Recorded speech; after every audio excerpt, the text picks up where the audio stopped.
Good afternoon, and welcome to the regular meeting of the Beaumont City Council. Today is Tuesday, February the 14th, and happy Valentine's Day. Given our invocation today will be Father Leger of St. Jude Catholic Church. Everyone, please silence your cell phones, and if you so choose, please stand for our prayer and the pledge to our nation's flag.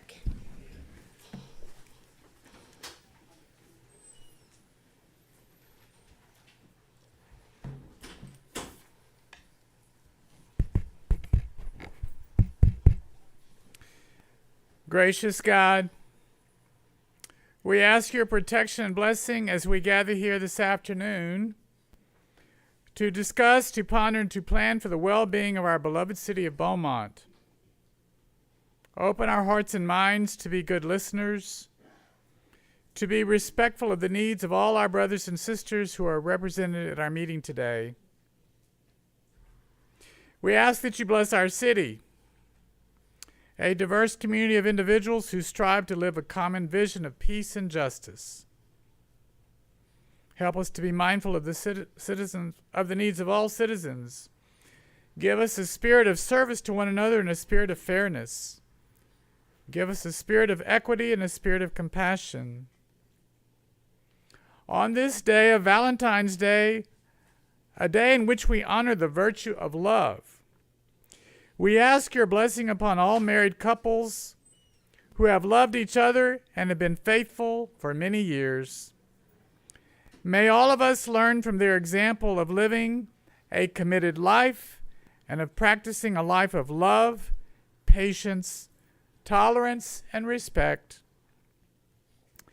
Keep our community of Beaumont safe and healthy today and always. Give us a spirit of openness and optimism as we face the future. Help us to be good stewards of the many gifts you have given us. May peace and goodwill reign in our hearts. Amen. Amen. Thank you. Please join us in the pledge. I pledge allegiance to the flag of the United States of America and to the republic for which it stands, one nation, under God, indivisible, with liberty and justice for all. Thank you. You may be seated.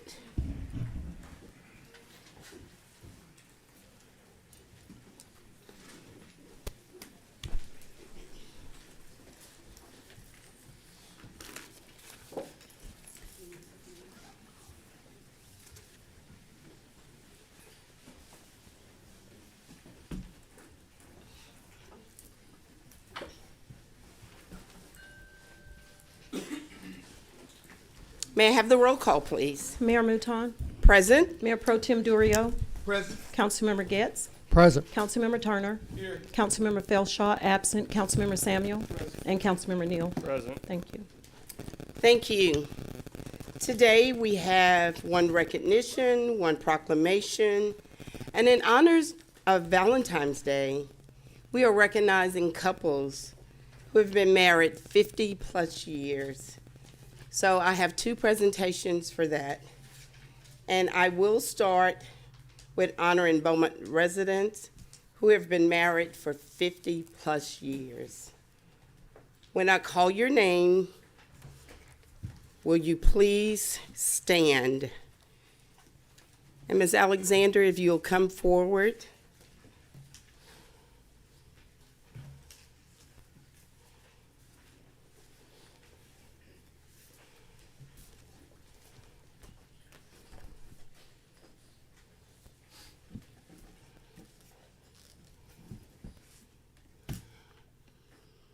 So in honor of 50 plus years of marriage, will Mr. and Mrs. Stephen and Pamela Sauer please stand? Mr. and Mrs. Walter and Alice Simpson, please stand. Mr. and Mrs. Clayton and Johnny Mayfield, please stand. Mr. and Mrs. Willie and Carol Simeon. Please stand. Mr. and Mrs. Al Bernard. Please stand. Mr. and Mrs. J.B. and Patricia Booker. Please stand. Mr. and Mrs. Ivory and Margaret Noah. Please stand. Mr. and Mrs. General and June Brailsford, please stand.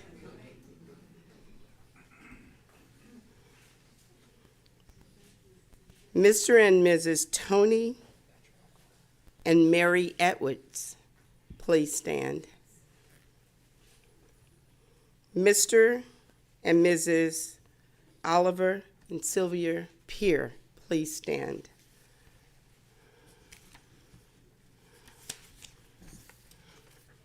Mr. and Mrs. Uray and Savannah Griffin Jr., please stand. Mr.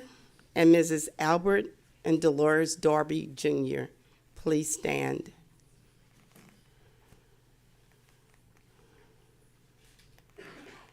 Mr. and Mrs. William and Monterey Freitas, please stand. Mr. and Mrs. John Roy and Enola Bolt, please stand. Mr. and Mrs. J.C. and Linnell Segura, please stand.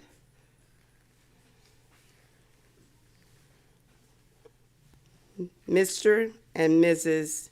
Isaiah and Linda Quinlan, please stand. And Mr. and Mrs. Albert and Beverly Moore, please stand.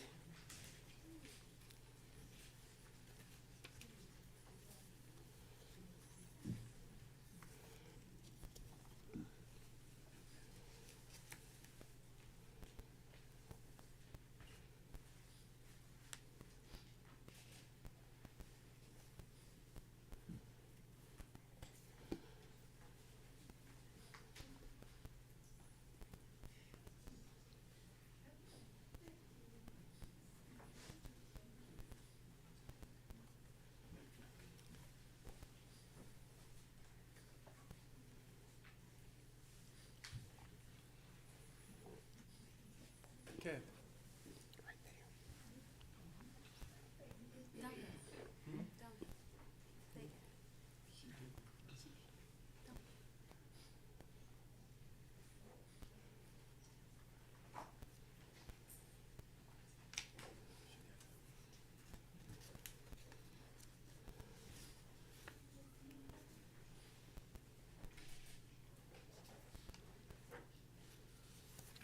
As they're passing out the chocolates and the roses, I would just like to say that 50 years is a long time. And then I have one that has been married for 62 years. And then I have one couple that has been married for 69 years.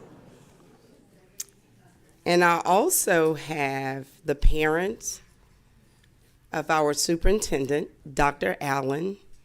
They're celebrating their actual wedding anniversary on today.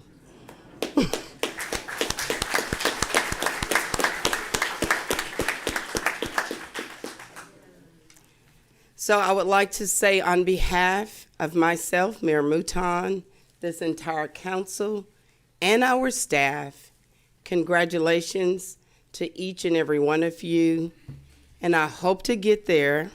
I'm at 44 years this June, and so I know it took a lot of work.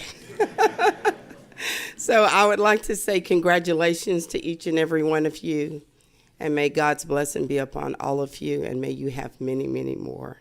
Congratulations, and thank you for coming.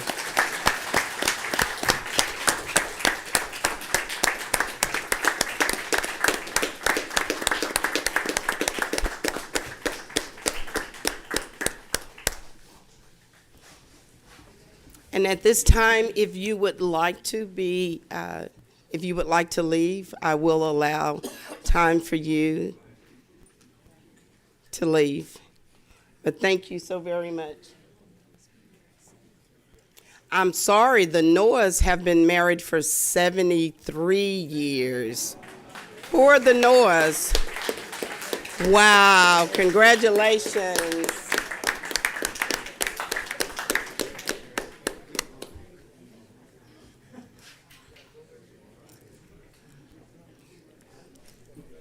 Thank you all so much for coming and attending.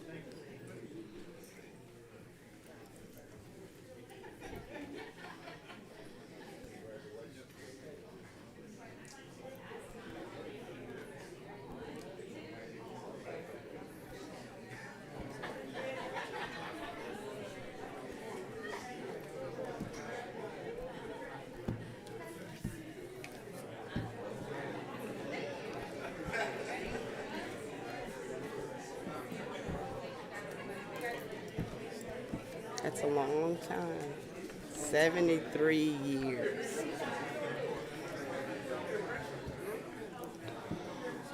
51. Oh, maybe 2.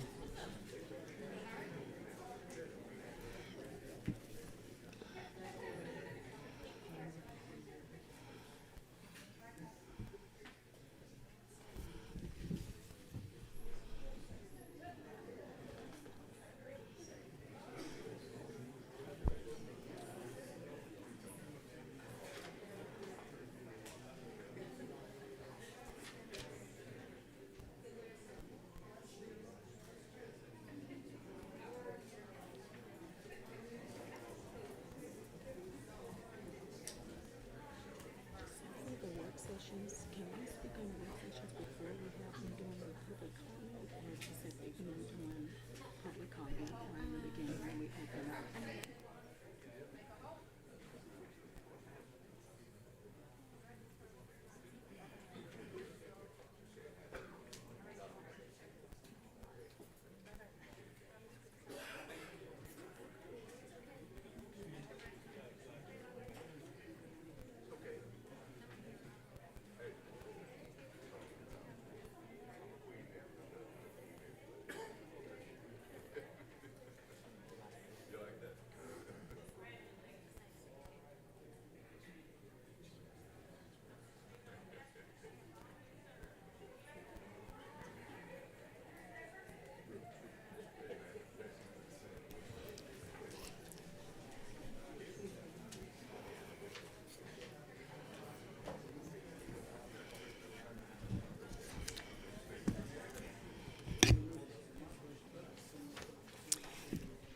Thank you so very much.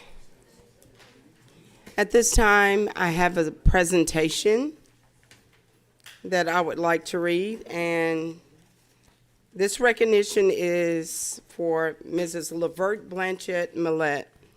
She's a descendant of the Blanchette family and the donors of the land for Blanchette and Hebert High School.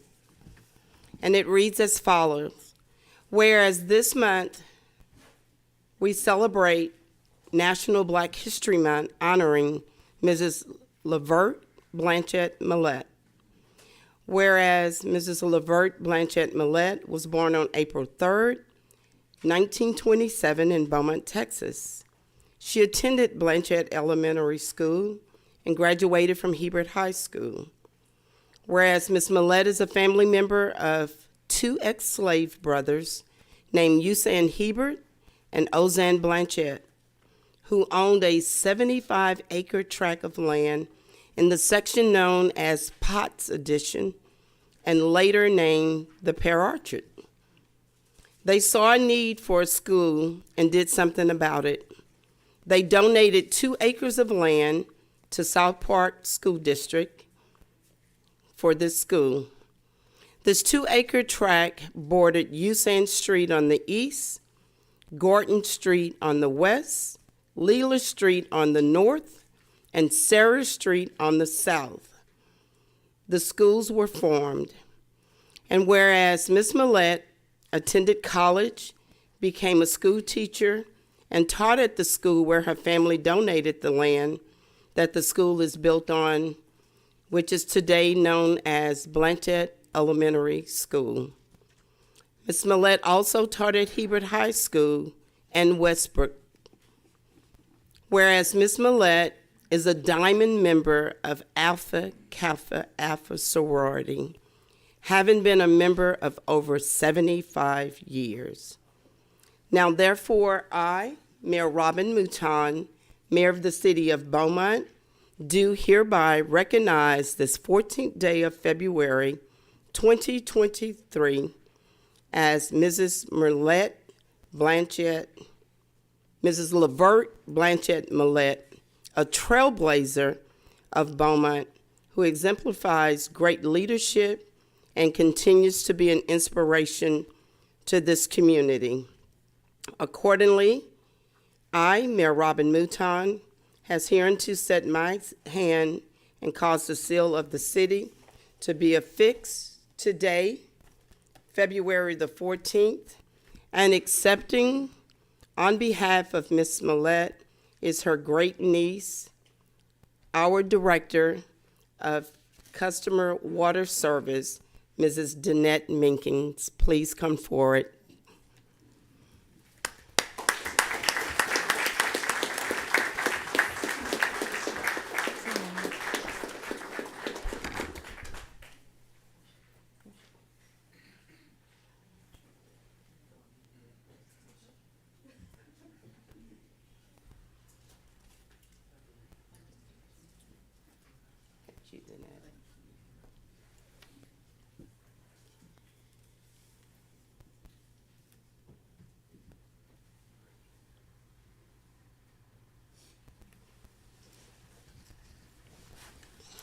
Greetings, everyone, and happy Love Day.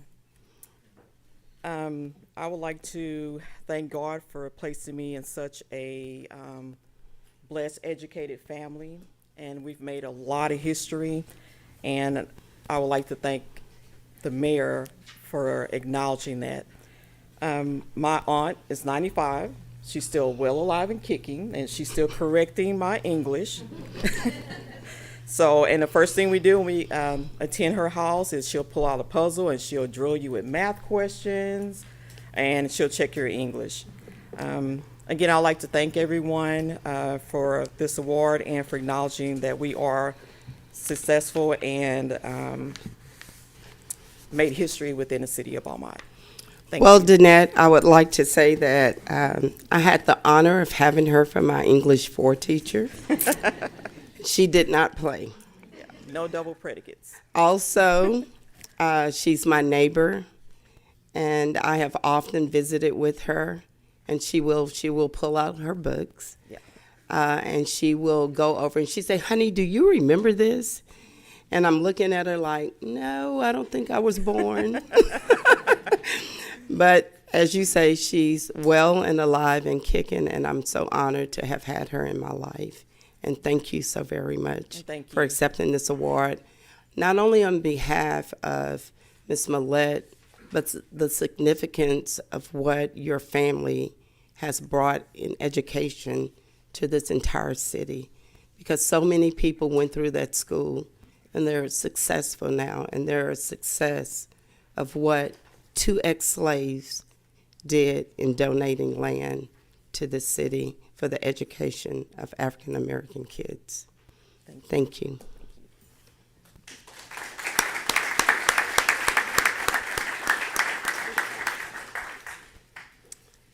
I have a proclamation.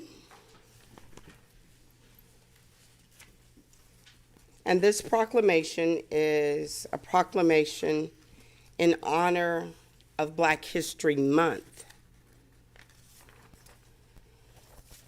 And this proclamation reads, whereas each year National Black History Month is observed in February to reflect on the past, honor, and appreciate those who have paved the way for all today. And whereas the origin of Black History Month dated back to 1915, when Dr. Carter G. Woodson founded an organization known today as the Association for the Study of African American Life and History, whereas it became a national holiday in 1976 by President Gerald Ford, and whereas Black History Month provide opportunities to gain a deeper understanding of African American history and acknowledge and appreciate the centuries of struggles for equality and freedom. Whereas Black History Month also celebrate the achievement and contributions that African Americans have made in shaping our country, society, and communities. Whereas every year, the Association for the Study of African American Life and History sets a theme for Black History Month. And the theme for 2023 is Black Resilience, which focus on how thorough, resilient African American people have achieved triumphs, success, and progress in the United States. And therefore, I, Robin Mouton, Mayor of the City of Beaumont, do hereby proclaim the month of February 2023 as National Black History Month in Beaumont, and asks all citizens to celebrate the diverse heritage and culture and continue the efforts to create a world that is peaceful, just, and prosperous for all, and to also remember that Black history is every day. Accordingly, I, Mayor Robin Mouton, have set my hand and the seal of Beaumont to be affixed this day, February the 14th, 2023, and accepting this proclamation are Mr. Alvin Eldridge and Mr. Vernon Durden, members of the 100 Black Men of Greater Beaumont, and Mrs. Isabel Fusilier and Marcia Harmon, members of the 100 Black Women Coalition of Beaumont. If you will please come forward, accept the proclamation, and please shake the hands of council. Thank you.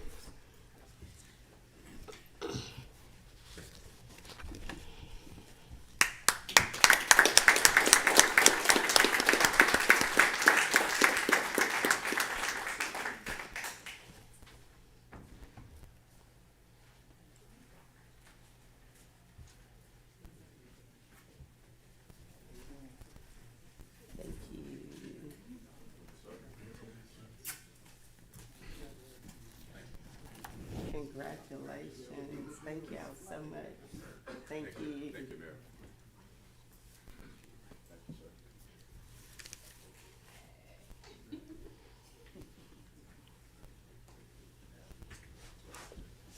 If you would like to say something, yes, you're welcome to go to the podium. We would appreciate it. I want to thank the mayor and the city council for acknowledging Black History Month, and also the work that the 100 Black Men and the coalition of the 100 plus Black women do in Beaumont. We started this organization some years ago, and amusingly, on your roster is the gentleman who wrote the bylaws and incorporated theme for our organization, Aldrin Samuels. We've had such members in our organization to contribute to the city, the late John Paul Davis, Cleveland Nisby, among others. One of your other members on the city council was Jamie Smith. In the audience today, we have several persons who work in the community in our high schools where we try to enhance our force for the future, which is education. We have Mr. Segee who works with Roger Sorrell who works with Blanchette Elementary. We have Albert Darby who works with our school in the South End. Where's Mr. Darby? And we also have Ed Segee, who works with MLK. Thank you very much for this presentation. Thank you. Thank you for the work that y'all do in the community. Thank you.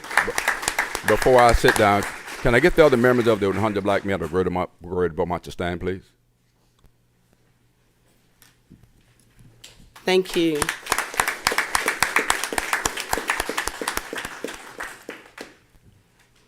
For those of you that are here for the recognition and the proclamations, I will allow you a few minutes if you would like to exit the room, and I'll give you a few minutes. Thank you so very much for coming.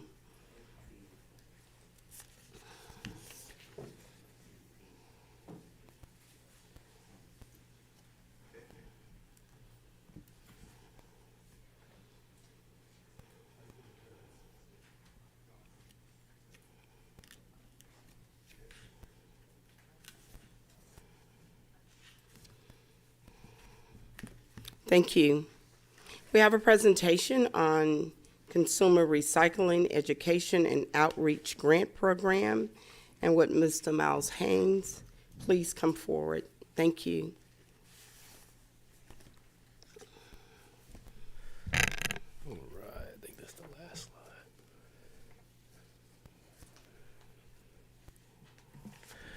I got my timer here so I don't go too long. Happy Valentine's Day to all.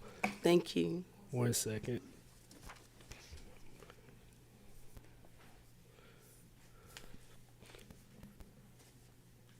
You can start right there. That's good. All right, today, go back. Today, Mayor and Council will be doing a presentation on the Environmental Protection Agency. They're doing an economic or a grant that we'll be applying for. It's a competitive grant. We work with a lot of our community partners to kind of bring this forth. So this is definitely a team effort. And anything we do here at the City of Beaumont is definitely a team effort. Bipartisan infrastructure law has allowed for some funding to come down the pipeline, more specifically for disadvantaged communities. Just want to make it clear that we don't determine what the disadvantaged communities are. That's EPA.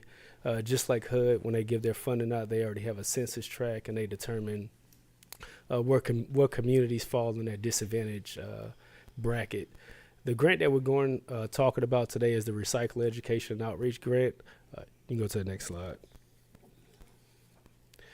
This grant, just to let you guys know, the total amount of funding for it is $30 million. Something that stands out to us because we fit the category regarding disadvantaged communities is that 40% of this $30 million will go towards disadvantaged communities, and a guaranteed 20 on the top of that 20% will also go towards disadvantaged communities. So you're looking at about, from a formula funding standpoint, 60% of this funding nationwide will go towards disadvantaged communities regarding education and outreach. The minimum award for this grant is $250,000.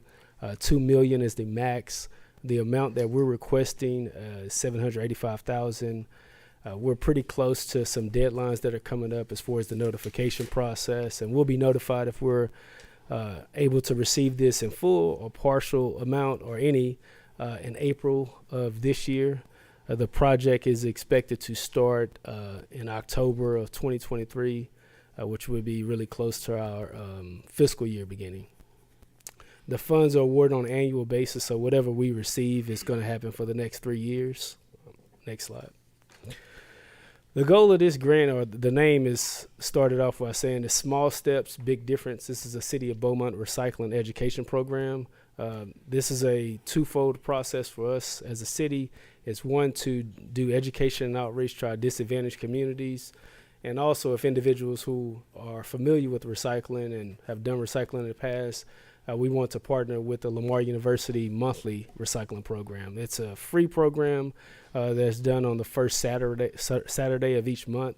And so for a bulk of this grant is going to be education and outreach. And when you're dealing with EPA or any grant regarding the language of disadvantaged communities, you want to make sure that you're not just, this is not just a social media marketing campaign. This is a way that we can be boots on the ground. This is a grassroots approach, because we believe that when recycling needs they're educated, it can be duplicated. And so this is sort of like an infrastructure for recycling in the long term, and I think it positions the city of Beaumont in a good way. Next slide. I'll just give you a brief on the history of recycling.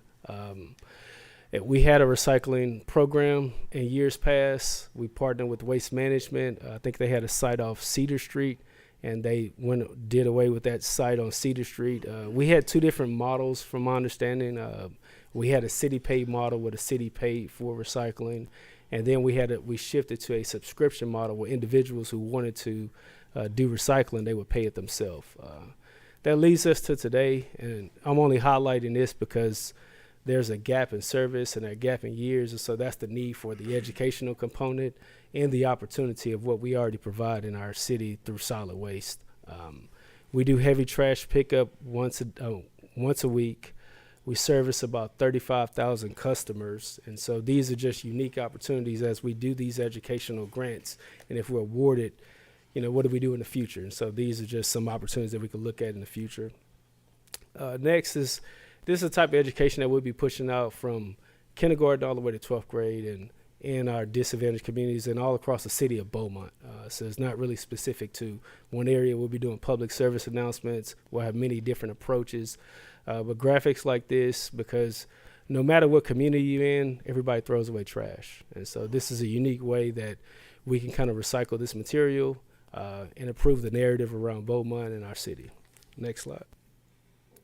The focus of this grant has 4 phases. The first phase is to inform. That'd be more so through a public service announcement, whether we do radio, TV, whether we do door hangers, door to door. This is going to be more of a grassroots approach. The second phase is going to be engaged, and we're working with several community partners who are going to play a very influential role into this program, which will allow us to be successful long term. So we want to make sure that we're doing something that can be sustainable long term. Phase 3 is more of an empowering phase, which leads us to the bigger part of this program is we want to build ambassadors. And so we have a training program that's set up, I think, about 6 weeks. And so it allows individuals to be educated in their communities, become an ambassador, because individuals in communities sometimes are the best advocates for their communities. And so we do have the resources within this grant to provide those kind of opportunities where we can do events in our community.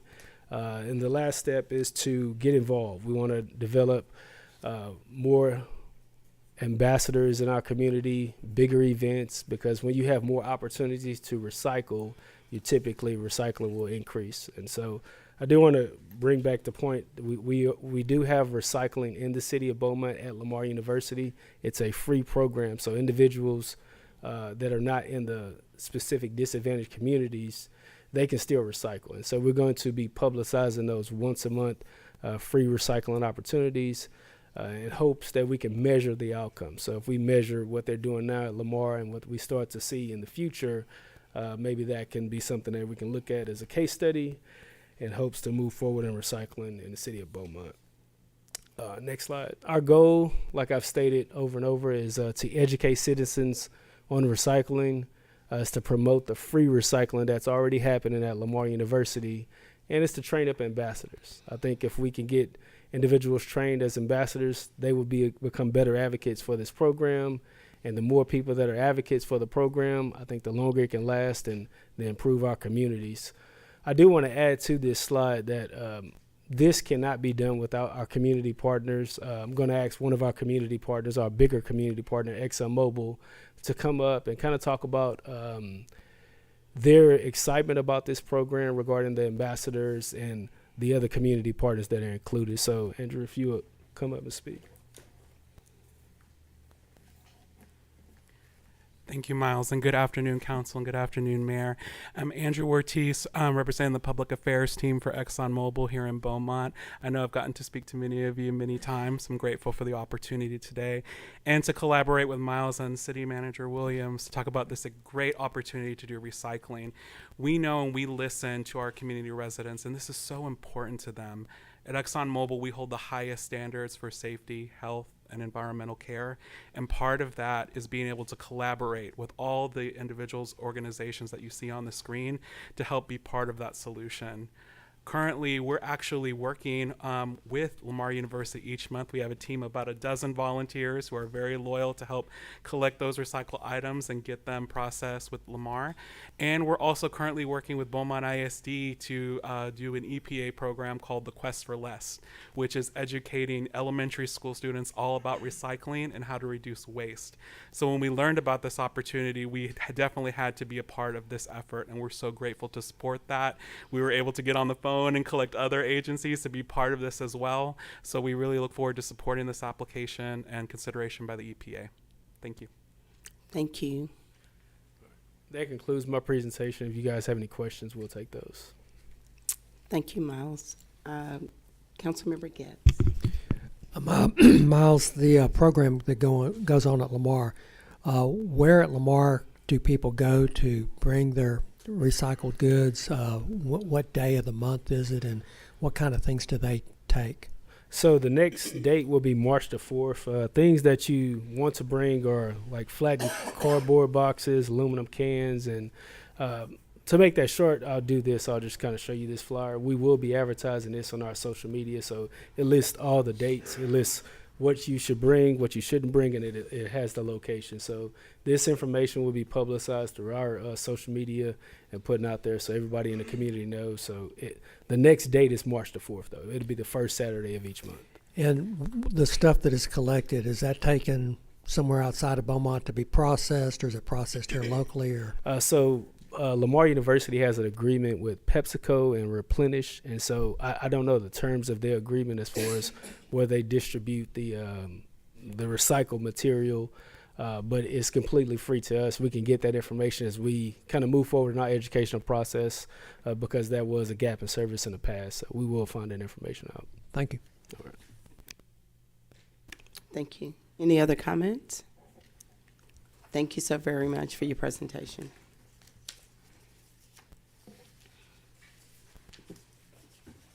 At this time, we have a second presentation on infrastructure grants to be used for mitigation for lead pipes on property. And I'm going to ask if Mr. Mark Williams would please come forward and bring anyone with you to make this presentation.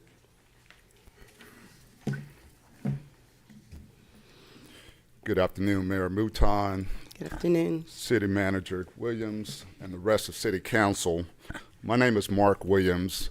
I'm with a firm called MHK Strategic Solutions, LLC.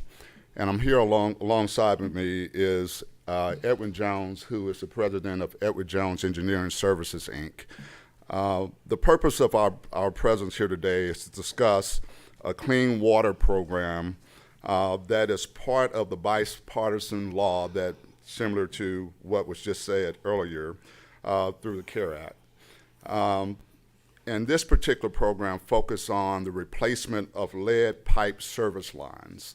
As you know, in our communities, we have a lot of older homes that have a whole lot of old lead pipes that causes some problems with drinking water from time to time. So this program that's set up through this bipartisan bill is set aside so that money is allocated to municipalities for the replacement of those lead pipes.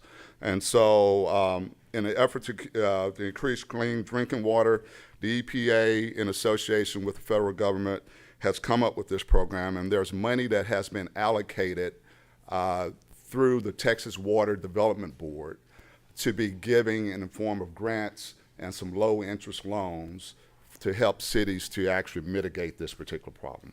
So with that being said, I'm going to turn it over to Edwin Jones and let him talk a little bit further about it, and then also how we could help assist the city with the application process for the grant program.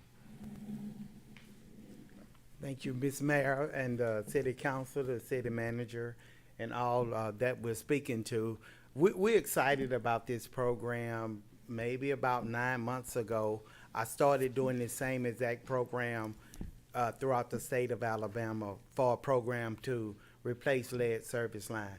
Just a little note on EJS. EJS is a complete total architecture and engineering consultant firm, has a headquarters in Dallas, Texas, has a major office in the Houston Metroplex, and 5 other offices throughout the Gulf states. So I'm the CEO of EJS, a licensed civil engineer, Southern Jaguar alumni from Baton Rouge. But my excitement about the program is what we are doing to improve our communities. A lot of minority communities have a lot of lead line. Before the 1980s, everybody got lead service lines. So if you got a house, you got a main water line. The lines to the house, to the homes are normally lead and copper. Also, it's the businesses. So this program is to replace all of the lead and copper lines that exist in communities. And we're working with the Texas Water Commission Board to secure grant applications and apply for grants and get funding for our cities. Beaumont, we need, and I was telling Mark, we need to focus on getting our applications in early. You know, if we get it in early, we know that the state, they have a certain amount of money. It goes out to the city, so we want to focus, Ms. Mayor, on getting our application in as early as possible. I have a lot of experience as a company working on these types of projects. We're working on 5 cities in Texas. I have about 4 cities in Louisiana that I'm working with these programs on. So this is a very important program. It's all about health. It's all about making sure that we are, assuming and consuming real good, clean drinking water. So that's the focus of the program. It's about the safety and the health of our great cities of Beaumont that we are being focused on getting this project complete. Mr. Williams, do you have anything you need to add or would like to say? No, I think we're good. Okay. Well, I would like to say I've enjoyed meeting with the both of you, and I want to thank you for introducing this lead program to me, in which led to a follow-up meeting and luncheon with our city manager. And as you stated, it's so many houses that have been built in the 30s and 40s and 50s with lead pipes. And this is a grant that's free to the citizens. And could you explain some of the way that the grant is going to work, because it's not going to be a cost to the homeowners? Yes. Okay, so our mission is to apply through the water board, Texas Water Board, that is going to administer the grant. The grant funds will come from the EPA down to the Water Commission Board. From there, our city's Beaumont will apply for the grant. Now, the grant has different regulations on how much you qualify for. But one of the key things is if Beaumont is considered a underserved, a disadvantaged business, a disadvantaged community, we will be able to apply for a grant. And the state is saying that if we meet those qualifications, which doing some of the preliminary research, we should meet those qualifications, we will get funding and not have to pay it back. Some cities will get partial funding.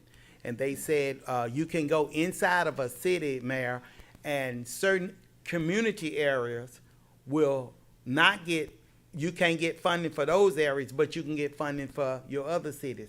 One thing we want to know is this is a mandate from the EPA and from the Clean Drinking Water. So whether you put in for this grant or not, the city is going to be on the hook for having to make sure that they meet all of the mandates that will take place. October the 16th is the first phase 1 mandate that the cities have to come in and report what we call, we will do an inventory of every business, every house and home in the community. We'll do an inventory to find out whether the lead copper, lead lines exist. From there, we have to do, meet certain qualifications. We have to notify the EPA, a lot of extra things that have to take place. But we have to go to every home. We're gonna do certain type of research and data research that we got to be able to confirm through the EPA that lead lines exist or they don't exist. From there, we're gonna have a lot of public involvement. It's gonna be a lot of public outreach. We're gonna have to come to homes and we're gonna have to pull a water meter. We're gonna have to do certain engineering type procedures to confirm what we need to confirm.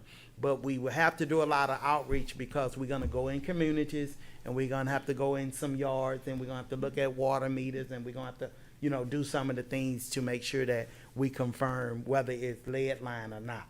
But it's a great program to reverse some of the health issues that we are having.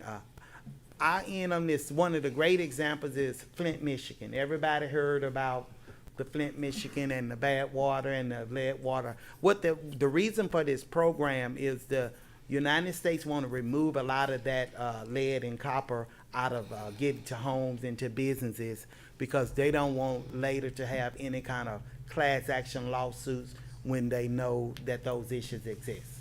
So that's a long and short story of the program. Thank you, Good question, Mr. Jones. Councilmember Neal. Thank you. So, a couple things you said that I'll need you to clarify for me. You said copper lines are not allowed? Well, right now, they are calling the whole program the drinking water lead service line. So until we go out and focus on confirming from the EPA, and we won't do that until we go and do some field visits and testing. But they got specific things. Okay, and after October, y'all are gonna come in citizens' houses looking to see if they have lead lines? We won't come in no houses. We're gonna have to go from, they call it the private and the public. So we'll go from public first, our meters at the water lines itself, the meters, and then we'll go and look at meters. Only the meters on the outside. We will not go into anyone's home. We've already started the lead and copper rule inventory internally through water utilities. So the lead and copper rule is going to require every city to inventory. Yeah. That inventory is due October 16th, 2024. And TCEQ will start reviewing that inventory in 2025. So what we've done to this point is we have tap cards in the city of Beaumont, written cards on when we install water taps.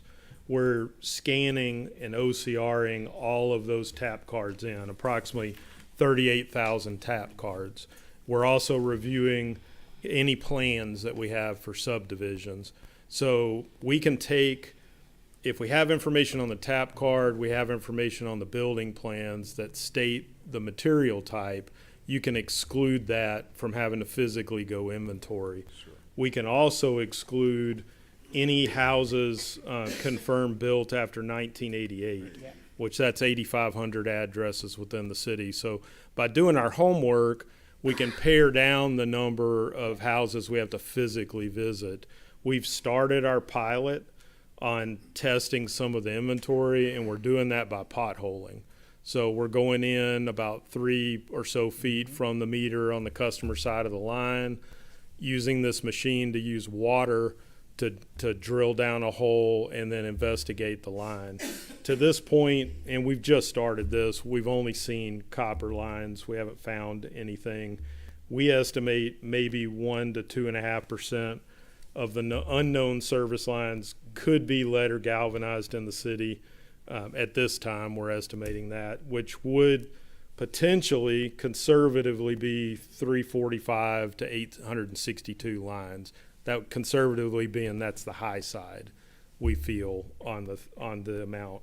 We haven't seen any lead lines within the city of Beaumont, but you have to do this testing process through. But again, we're starting that process already internally to do that inventory because it is due by 2024, October 16th, 2024. And from there, you know, it's all of those compliances that goes with that as far as, one of the things in the compliance that we found out is once you identify the lines that's out there, then EPA require you some notifications to them and filter for the lines and. Right. Once you've identified the problems that exist, then you have to mediate those problems, and there's going to be a process. They're going to require you to do X percent a year going forward once you have your inventory in place. Unfortunately, we're going ahead and starting, but the state hasn't released guidance on exactly how you're supposed to check for things. So we've talked to other municipalities, what they're doing, put together a procedure that we feel is best practices, but the state is not supposed to put out something until the summer of 2024 for official guidelines for inventory and replacement. Well, the summer of 24 is right before October 16th, 2024, which is when that inventory is due. So we can't wait until the state releases guidance because we'd literally have a month or two to put all the inventory together. But we have started that process. Yeah, and when I spoke to her 2 weeks ago, she said that they would actually put out some information to start to apply for the grant applications that they talk like they're gonna have those out, pretty shortly. So that's Beaumont's main focus is applying and having our grant applications applied for so we can know how much funding we'd like to receive. Well, the good thing about it is that you guys have already started some of the process. So the information that probably would be needed for the grant process is going to be some of the information that you guys are actually doing so far already. So the money is going to be set aside. It's going to be first come, first serve. And so you want to be on the front end of it in terms of accessing what those funds are as it relates to it. So good start in terms of what's going on. Thank you. Councilmember Getz. So, Bart, if I heard you correctly, right now you said we have not identified any lead service lines? No, but we're early. We've just started the 9th of this month actually doing the potholing. So we have a very small number of houses we've checked so far, though we are checking in areas that would be more susceptible to have it. We think, according to our records, that the majority of lines in this area in the 50s and 60s were copper from what we're seeing on the record. So we're thinking that our biggest risk is probably going to be the 40s and earlier, the homes that are still in existence. In the event that it is determined that we have just a small number of lead lines that need to be remediated, how does that affect our grant application? That's a question for you. So, the grant application, you're gonna have to submit information in, and that's gonna be what they're gonna determine as far as the grant application. It's gonna be based on a certain estimation of the amount of lines that we have. That's all gonna be part of that number will be put into the application. So from there, the state will, decide whether you get whatever number, whether you get $2 million, 500,000, it's going to be determined based on that information. Thank you. Councilmember Turner. This is either to you guys or to staff. First and foremost, before I even ask my question, I want to thank the mayor for bringing this because you miss 100% of the shots you're not willing to take. And I can say the city has been doing a lot more in reference to grants. And this is an opportunity for us to take advantage of funding that's left out on the table if we don't even go after it. So thank you guys for coming down. My next question, either staff may be able to answer this or you guys. If we do find lead pipes, Board, I understand you said it was a low percentage, but if we do, who would that financial obligation fall on if we didn't get the grants? The city. So this is why. Yeah. Well, it depends on where it's at. It could fall on the homeowner, even a property owner, because it depends on which side of the line of the meter it's on. So this could also directly benefit people citizens, homeowners, because they would have to replace those lead lines. Well, and it's still somewhat unknown because the federal guidelines are that the pipes have to be replaced. What's unknown is exactly who's going to have to replace those pipes and who's on the hook for it. But the gentleman's correct. From our understanding, it appears they're going to put the city on the hook for it to some extent. Now, whether that comes, as they're saying, with funding and how we would do that in terms of providing funds to the homeowner to replace the line on their side, or I don't have a good understanding and haven't heard a good understanding of the details of how that replacement process will work yet. I think I can add a little to that. The city is gonna be responsible for the line all the way to the home. We don't have a period in where, because the line, the actual service line is a city-owned service line. You know, we don't build it up to a point and then the homeowner taps, they say, it brings the line all the way to the home or the businesses. Now, this is one what the people are asking. I ask y'all the most common question is, what happens when it get into the home? Now, that's a homeowner's requirement, but the line is gonna be the responsibility of the city from the main line all the way to the home. So that may be true, but Yes. we do not own the service line from the meter to the house. That is owned by the citizen. So In the then- state of Texas, we only own to the meter. Okay, And so, from the meter to the house is private. okay. So, Mayor, my follow up: the reality is, whether it be on the city or the citizen, this is beneficial if this is a possibility. So, again, I'd like to say thank you for us even looking into these different opportunities, because, like I said, again, we miss 100% of the shots we won't even be willing to take. So, thank y'all. Thank you. Thank you. Councilmember Samuel. I just want to make sure I understand.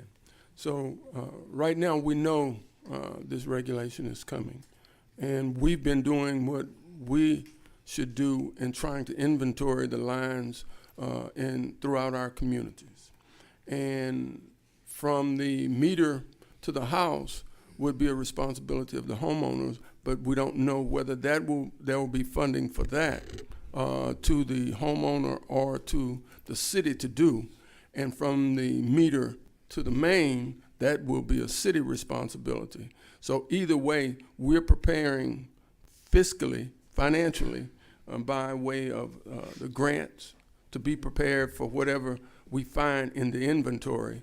And that's what you're already doing, trying to identify about how much will, how many lines. We have to inventory. We know that 100%. Okay. We know that if lead service lines are identified, that they will have to be replaced. We also know that we will have to increase lead sampling. We have to test in all the schools going forward. There's also some requirements to test in older houses going forward that we didn't have before, so they've upped the testing requirements. It's a complete unknown as to whether it's going to extend into the house eventually or not. We don't have any guidance.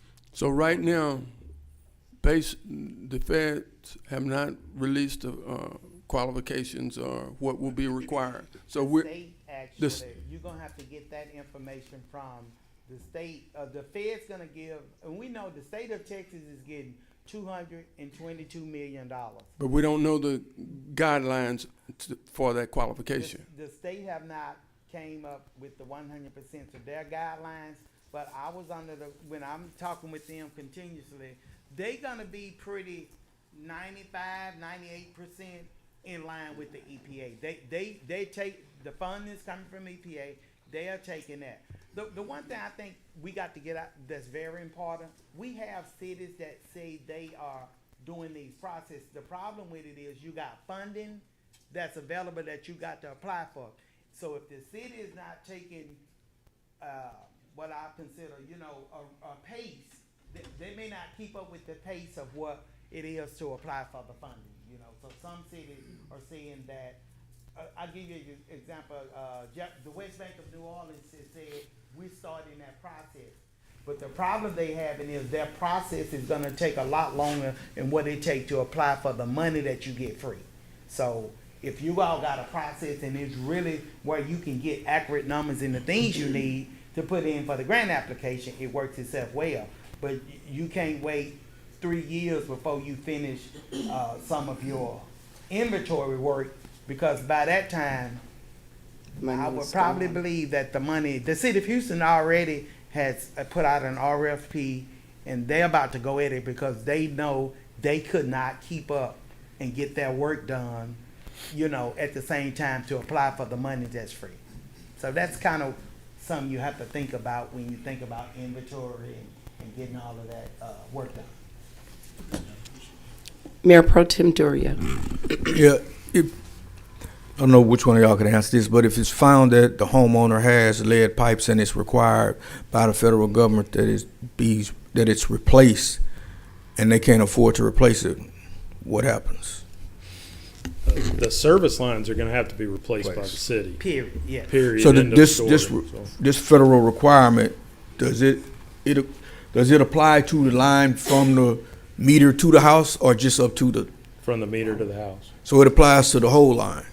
All of it has to be replaced. Correct. I'm just saying, we don't own that line, but by the federal legislation, we're going to be required to replace that line if found. Okay. So this grant funding will be available to actually replace the line from the meter to the house. It's the first I've heard about this grant funding, so I don't know what the particulars of it are. Do you know of any other cities that's further into the process and what type of success they're having with it at this time? Well, every state has its own rules and regulations. The state of Alabama is replacing from the main line all the way to the house. I'll be interested, because we have not gotten that farther in the research since I've seen Mr. Bark, but if you build a service line, that line that comes from the main water line to the people's house, if you guys, the city don't own it, who owns it? The service line? I mean, the line that comes from the main water line that go all the way to somebody's house to receive water from the city. We own the line Yes. from the main water line to the meter. Okay, We own the meter. yes, The line from the meter to the house is owned by the homeowner. okay. In the state of Right. Texas, Correct. that's the way it Yes, is. Correct, yes, correct. So I understand the federal legislation states that we're going to have to replace that Yes. line. I'm just saying it's privately owned. It does not own, it's not part of our inventory. Okay, definitely. Which is one of the reasons the inventory is very important, because once you get the numbers down and you putting that into your grant application, then the amount of funding that you're gonna receive is gonna reflect what those numbers are. If you got more than what you actually are putting into the grant application, you're limiting the amount of money that you can actually apply for and possibly receive. Yes. And so the fact that you guys have already started some of the process is a plus, because there are a lot of cities in which we're having conversations with that has not even thought about this at all. And the fact that you've looked at the guidelines and mandates, it says that you guys are aware of what's happening and what's coming down the pipe, which is a good thing for the city of Beaumont. So right now, the whole emphasis now is to identify what those needs are and put that into the grant application so that you can apply for the appropriate funding. Exactly. And, anybody I know, free money is good money, especially if it's something that's gonna have to be done anyway, eventually. You wanna be ahead of the curve.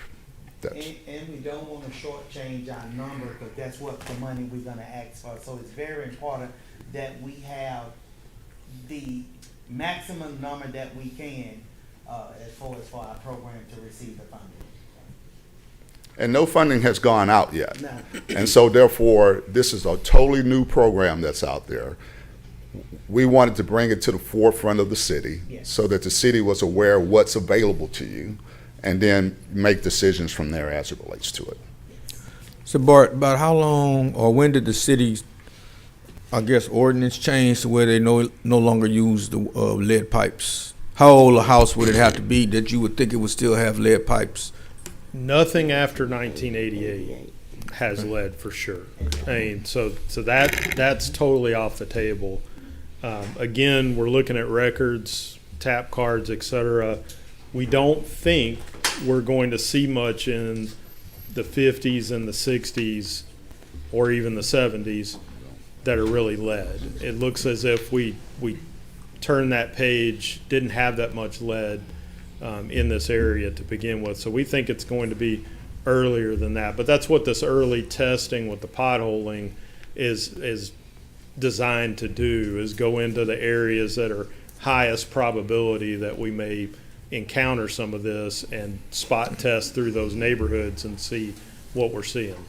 So it's probably a low probability that someone would have to go in there and bust up their slab and pull up pipes and change them. Well, and stuff again, like the that. service line's only to the house. Okay. To the house. To the house, gotcha. Okay, All right. not within the house, not under the house, just to the house. To the house. That's it. Don't make me do that. No, I was just saying, but I mean, because you said that it's going to be it's required by the federal government, but anything under the house is not required if it's copper. Not at this If it's time. lead, okay, but it's still dangerous. All right. Mr. Williams. Thank you, Mayor. This program was brought to our attention. Of course, we weren't aware of it, so these gentlemen brought it to our attention. And this is a part of the federal infrastructure dollars that are being disseminated for major infrastructure projects around the country. And you know, there's a lot of money out there, and these opportunities don't come for infrastructure projects very often. This cycle and this administration was able to do some bipartisan work to get these dollars available to cities. So, you know, these gentlemen, they coming forward and they want to prepare an application and submit it for us, which we don't have to pay them for. They only get money if we get funded with the application. And there are administrative dollars in those grant funds that would pay them for the cost of doing this work. So the city would unless we don't qualify for the underserved community. But we think we will. But if that's the case, there will be no out-of-pocket dollars with us, and we could get dollars that could be really beneficial to our community, health-wise and dollar-wise. Thank you. Any other comments? Mr. Jones, Mr. Williams, thank you so very much for your information and your presentation today. Thank you. Thank you. Now it's the time for public comment. If you haven't already done so, please fill out the green slip to the back of the room. Hand it to the clerk to the front of the room. She will call your name when it's time for you to speak. The green light will come on to let you know that it's the beginning of your 3 minutes, and the red light will be the indication that your 3 minutes are up. Dr. Harrison Luke, 8105 Gladys Avenue, Beaumont, Texas. Item number 5 on the agenda. Thank you. And can we pass those out as well? All right. Hello, City Council. My name is Dr. Harrison Luke. I'm a general dentist here in Beaumont, and I'm the president of the Southeast Texas Dental Society. I come before you today to talk to you about the benefits of water fluoridation. I understand that there's been some push to try to get that out of the city water supply, and I want to talk to you about why we should keep it. So you all get the handouts there. You're going to find 2 things. One is a letter from the TDA, the Texas Dental Association, strongly recommending water fluoridation. The other one is the presentation I put together. So let's just talk about just a few facts on tooth decay. Tooth decay is the most common chronic disease among children and adults. Every year there's over 60,000 hospitalizations due to tooth infections, and about 60 of those patients die every year. Also, children with dental pain are 3 times more likely to miss school. How does fluoride in the drinking water strengthen teeth? Fluoride is basically, it's a mineral that's found naturally in water supplies, whether it be ocean or well water.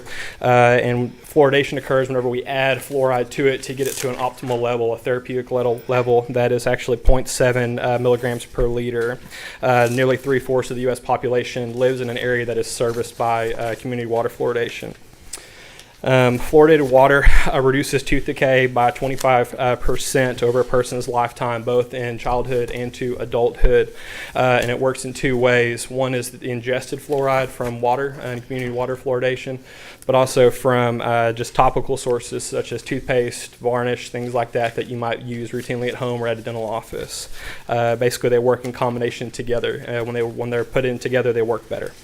Basically, the effects of community water fluoridation extends well into adulthood as well, particularly as we age and we have more xerostomia, dry mouth, and you see cavity rates go up.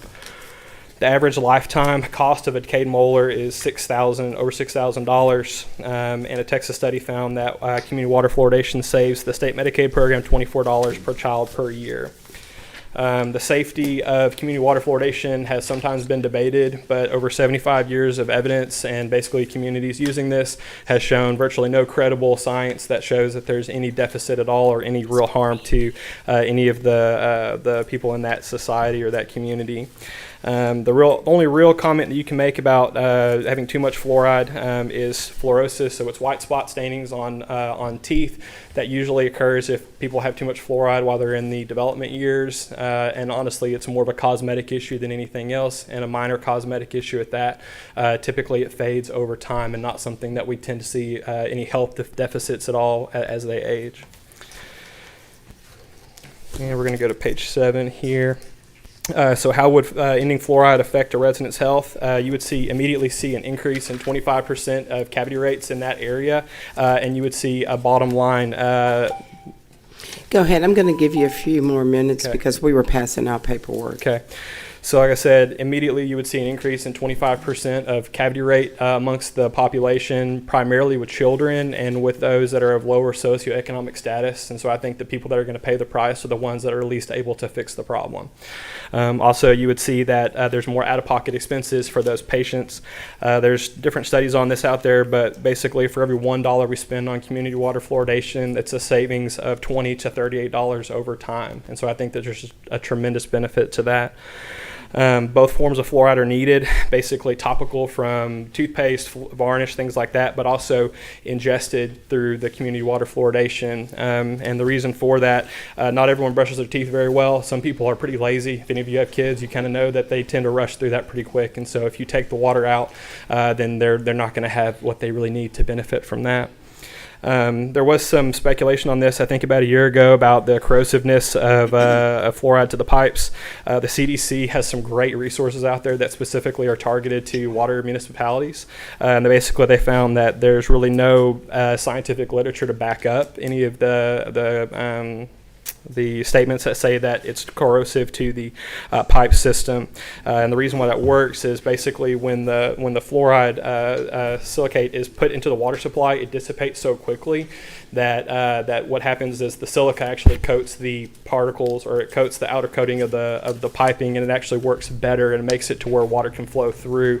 And basically the way fluoride works is it functions in the same way that chloride or sulfate does, so it's no more corrosive than any of those other minerals that you're going to find in the water supply. On page 10, you're going to see that basically every major medical and dental organization in the country supports water fluoridation. I think you'd be hard-pressed to find this much consistency amongst any other topic out there. And the last one, in summary, community water fluoridation is safe, effective, and worth keeping. And if you have another 30 seconds, I'd like to just tell a story from a personal patient. I can't, Dr. Luke. Thank you so very much. I appreciate the information that you've provided us with today. Okay. Thank you. Katie Triska, 1525 Cornerstone Court, Beaumont, Texas. Item number 5, right? Hi, my name is Dr. Triska. I'm an endodontist here in Beaumont, specifically deal with root canals, and so I see patients on a daily basis in pain. I can plainly state that it would be a mistake to remove fluoride from our drinking water. There's no question that you would see an increase in the tooth decay rate in our society, specifically in our children. It will affect every demographic group. There's no question. It doesn't matter who you are, where you come from, what background. Everyone will experience an increase in tooth decay rate. There's more than just your diet and sugar that plays into tooth decay. Fluoride helps bacteria in the plaque not to stick to your teeth as well. It decreases the demineralization rate, and it provides remineralization rate for your teeth to be stronger and more resistant to tooth decay. But there's no question there's not enough Medicaid providers in Texas, nor is there reimbursement enough for us to deal with the problem of tooth decay, specifically in children. It's very difficult to concentrate if you're in pain at school. It's very difficult to function at work if you're suffering from a toothache. It just is. And I see it all the time, all day long, with people in pain. So I very much would discourage removing the fluoride. If we can keep it, we need to. I can promise you that we would see increase in our problems if we don't. Thank you. Addie Allen, 9695 Gross, Beaumont, Texas. Good afternoon to City Council, Mayor, and council members, and especially to our presenters today. I'm standing here because I was concerned at seeing that an authorization had been given to, or requested to be given to the city manager, because fluoride had been tabled at a previous meeting. So we had really not gotten any information on fluoride until they came forth, so I thank them. With the lead pipes concern, we have brown water here in Beaumont, and I don't know if that's leading to lead pipes or not, but thank goodness when we had the budget presentation, it was shown that there were some red pipes that were old and then the newer, so I don't know if that's in the budget or strategic planning to get that taken care of, but maybe it'll all work in concert. The other thing is Lamar University is going to observe Black History on the 16th at 6 o'clock in the Civic Center in honor of Black History. Go Lamar. That's my alma mater. The other thing that concerns me, and I wrote something so I wouldn't stumble, bumble, and gag, to the city manager, mayor, city council members 1 through 4, council members at large, city officials. It's outdoor sirens, and I've stood here for almost 2 years now. The following companies are capable of providing needed information regarding audible signals to alert citizens that possible imminent dangers approaching. Federal Signal, Mid-State Communications, Monroe Communications, American Signal Corporation. Beaumont Council is requested to take this missing and necessary component to be placed in the present evacuation plan for the city of Beaumont, Texas. It'll benefit the surrounding areas. It'll be something that a phone won't do, 911 won't do, Stan won't do. So we had a warning and we had a watch January 24th. And there were people that didn't know of this potential danger. And I think that in our evacuation plan here at the city of Beaumont, it needs to be done not tomorrow, but today. So I thank you in advance, Mr. Williams, city manager, and the emergency management team to include this item very soon on the agenda for safety and well-being of our area citizens. This strategic planning extends past the hurricane season of June through November for all possible disasters that could occur in our area. So my mother told me, when you have a beef, give a solution, and this is mine. And I'll give this to the city clerk. Thank you. Thank you for your time, thank you for your service. Thank you. That's all I have, Mayor. Thank you. At this time, I will call for a motion for the consent agenda. May I have a motion, please? Move to approve. Second. I have a motion and a second on the floor. Is there any discussion? Councilmember Leslie Turner. Councilmember Getz. Thank you, Mayor.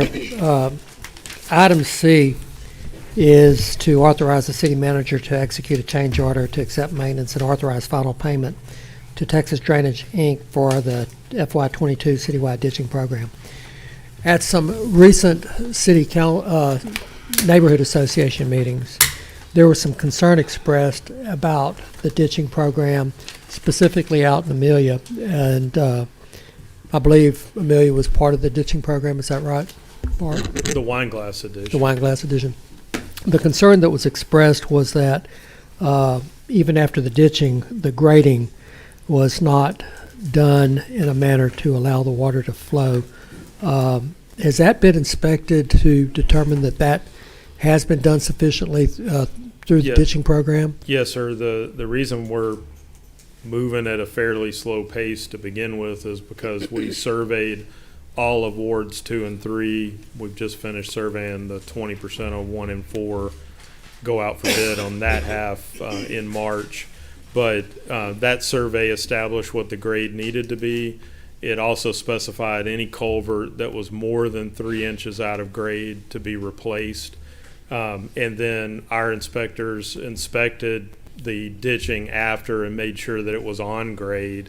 Now, this won't eliminate any and all ponding within the ditches because we didn't do all culverts. We only did those 3 inches out of grade. So if you have a culvert that's 1 or 2 inches out of grade, you're still going to catch a little bit of water in that ditch, but it'll dry up fairly soon afterwards. But those ditches that were done in that first 20% in 2 and 3 were on grade as per survey. Thank you. I was on that same action item number C.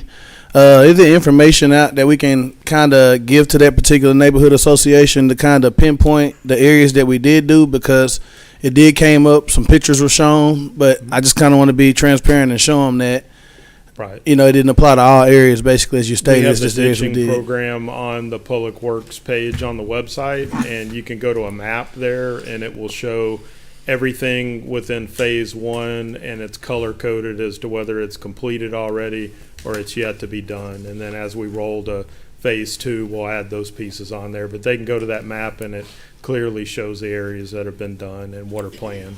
Thank you, Board. I email you to get that link. My second question, Mayor, on item number B. I noticed it said we had a 15-month delay for vehicles. That 15-month delay, is it pressing the vehicles that we need? I believe that's a Todd question, but there's just That'll a be supply handled chain. on agenda item number 3. Okay. Thank you. Thank you. Any other comments? All in favor, please signify by saying aye. Aye. Any opposed? The motion carries. May I have the reading of the city manager of item number 1, please? Thank you, Mayor. Council, consider a request for amendment to the Food and Food Establishments Ordinance concerning signage, sections 28.01.004, 28.03.018, 28.03.020, 28.0.021, 28.0.003, 28.04.005, 28.04.006, and 28.04.008, parenthesis 22. The Texas Food Establishment rules have been amended, and they were amended in August of 2021, and this is an attempt to stay current with most of the up-to-the-date food establishment rules and language. Thank you so very much for that, and I'm glad I didn't have to read all those .00. Have to read into the record. So, I call for a motion on consent on item number 1, please. Is there a motion? Move to approve. May I have a second, please? Second. There's a motion and a second on the floor. Is there any discussion? Councilmember Turner. Mr. Manager, a question to the health director, and I may be asking this out of ignorance. Do we have a food truck association or a food truck group out here? Yeah. I don't think there's One moment. a group that's formed, but we do have food trucks. I don't think they have an association. I don't know if Justin do that. No. Okay, thank you. That was my question. Yeah. Councilmember Gibbs. Mr. Coleman, how do any of these proposed changes affect food trucks? Actually, it doesn't. It actually benefits food trucks in the sense that under the code we're currently under, they're not allowed to do crawfish. sell crawfish from the truck. So in the new proposal, it would be allowed to. So that's the only major changes. It really benefit food trucks. So there's nothing in these, I'll be honest, I didn't read the 100 pages. But there's nothing in there that would detrimentally affect food trucks, to your opinion. No, we just clarified in the verbiage that the commissary have to be within the city limits of Beaumont in order for our inspectors to inspect the commissary. Council, if you remember, we did a work session on this a while back, and we went over a lot of the major changes. So the completed version is attached, but I think in the presentation we hit on a lot of the common changes, which dealt with changing some of the certificate names from food manager and how that's held and how they're able to do it. So a lot of the changes were beneficial towards business owners, food trucks included, but a lot of that was covered previous work session. One of the things not related to food trucks that I did notice in here was the place where restaurants have to put the signs to show that they're in compliance with certain city standards and how they qualify. Where did they have to put the signs under The these? inspection report has to be on at the door on the entrance of the facility. Right now, it has to be placed, as it says, in a conspicuous spot or shown if acts upon request. So are we talking on the outside of the door, the inside of the door? Inside. So I'm just trying to go through my mind the various types of restaurants. Of course, it would differ based on the restaurant and how it's constructed. Yeah. But the whole idea is that when you approach a restaurant, that you be able to see the last inspection report. And most cities in Texas is going to that. Okay. San Antonio, Austin, they're all moving toward that. All right. Mr. Coleman, will the food truck have to display their They inspection? have to now, yeah. They have to now. So for a food truck, it will have to be displayed probably at the At window? the window, yes, ma'am. Okay. So instead of going to, we've gone from an alphabet to, Well, we've gone from superior, above average, average to a number. A number as well as the letter as like school. You know, you have A your through A, B, F. yeah. Where it's A through D, anything below 70 is a closure because you have a lot of violations. Okay. I just wanted to state that for the public. I was giving them Fs. Thank you. Well, yeah. Any other comments? Thank you, Mr. Coleman. Thank you. So I have a motion and a second on the floor. All in favor, please signify by saying aye. Aye. Any opposed? The motion carries. City Manager, may I have the reading of item number 2, please? Thank you, Madam Mayor. Council consider a resolution approving a contract for modifications of the Civic Center balcony guardrail. The Civic Center is now 46 years old, and at the time it was built, there was a decision to replace the upper balcony seating. The plan was to remove retractable seating at one time and capture those areas and utilize them for floor events. But what it's creating is an unsafe condition at the top of the balcony seating. So this is a plan that's been put together with Glass, and Keith Folsom can get more into details to provide a safety barrier from people coming over the top of that if that so happens. So basically, this is being funded through the Capital Reserve Fund if it's approved by the resolution. Thank you, Mr. City Manager. Thank you.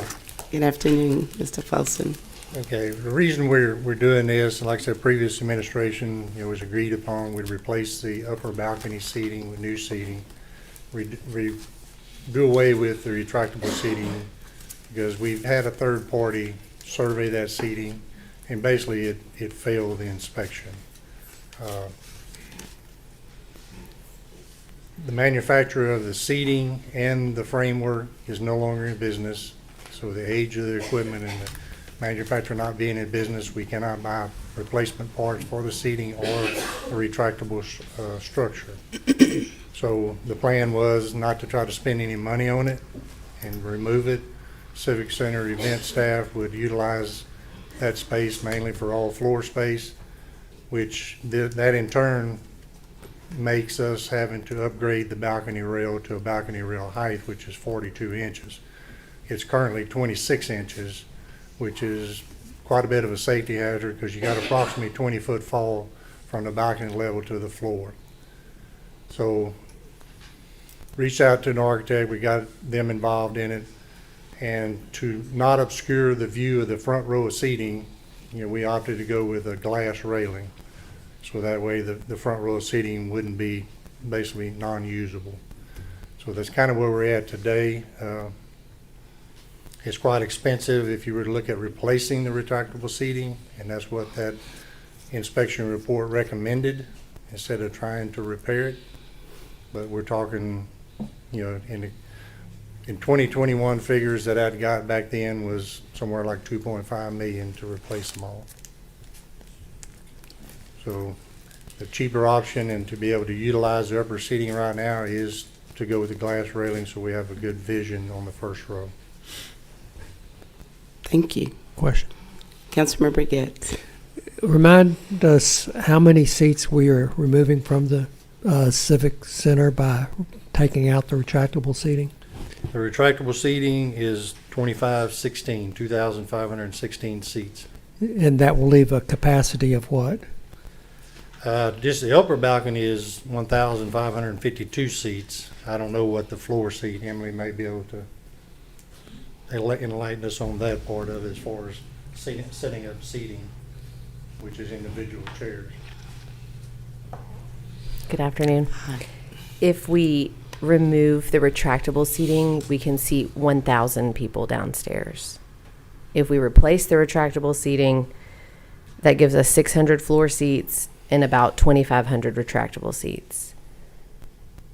Does that answer your question? Yes. Okay. You know, when the Civic Center was first opened, it was a venue for lots of different things. I think Mayor Myers was a big fan of, using it for boxing and wrestling, and we had concerts there. Lamar played their basketball games there for a period of time. All kinds of things, and I'm old enough to remember some of them. Now it's more used for big civic events, symphony, galas, things like that. I guess other venues have been developed in the interim. Of course, Lamar has the Montaigne Center, and there's other venues. The only concern I have, though, is, and $2.5 million is a lot. Is there any thought that we might need more seating in the future? Are we ever likely to go back to having these type of events where we might wish we had that seating, or is it the plan just going forward to have floor seating? I'll speak to the history of the Civic Center, at least since I've been here. In the last 9.5 years, we have had wrestling and boxing. We've had major concerts like Anthony Hamilton and Casey and JoJo and Disney Live. And in those years, the largest amount of people that we've had in that building is 2,900. So if you want to look even further back, since 2007, 2,300 was before that date, before this 2013 Disney Live, where we had 2,900 people.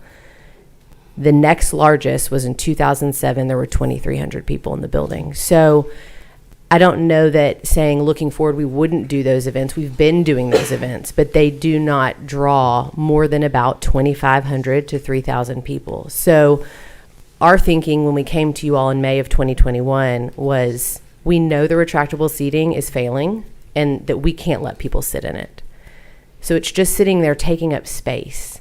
The upper seating is what you see when you walk in the room, unless you drape all the way to the ceiling, which we've since invested in and covered them up. But now they look really nice. And so today we want to put a railing up so that we can again use those, knowing that regardless, we have to get rid of the retractable seating. And if we want to come back later and install new seating, we could. But ideally, they're not being used anyway. So our thinking is we're going to have enough seats to have 2,500 people in the building if we tear out the retractable seating and we put up this nice glass guardrail with these beautiful seats that we already have installed, and they'll just upgrade the building.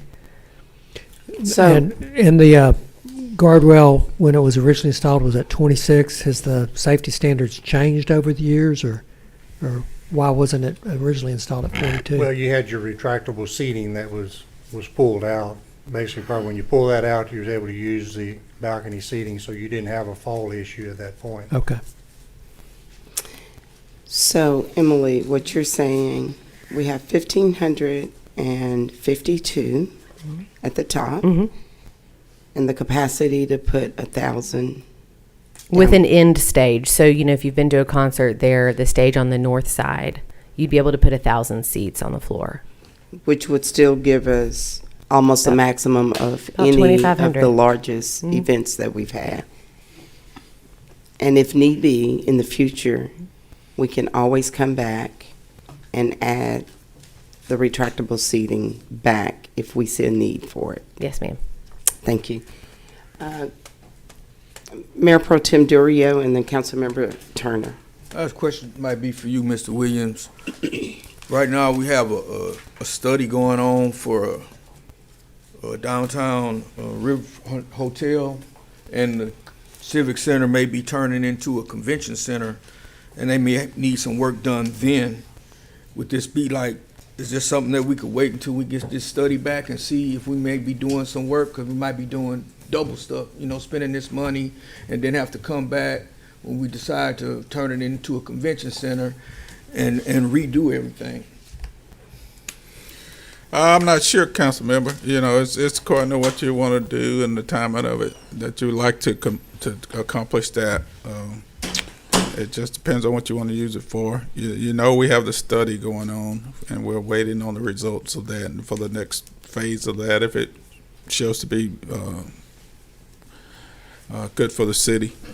But the rest of it is kind of. This is something that could wait until we have better direction on what's going to happen to the convention center. Instead of spending all this money right now, you know, we get this study back, we'll have a better direction on which way we're going with that convention center. Or, conventions. If it's going to turn into a convention center, we may have to do some work in there. Is this something that can wait, or is this something that you need that has to be done now? The new seats have already been installed in the balcony, and they're not able to be used because we don't have the appropriate guardrail. So we have brand new seats and we can't use them. So I think that this was, and correct me if I'm wrong, when we discussed this in May of 21, this portion of the project was budgeted and decided that we would move forward. And I think today we're here just asking for approval to move forward with the guardrail that Keith's gotten a bid for, so that we can use the seats. So that we can use the seats that we've already purchased. Yes, ma'am. Councilmember Turner. Yes, I will speak to events in Beaumont. Some of the shows you named, I have been a part of bringing them prior to being on council. Kurt Franklin, Anthony Helmerson. And the current market for Beaumont is not a big major market like Houston.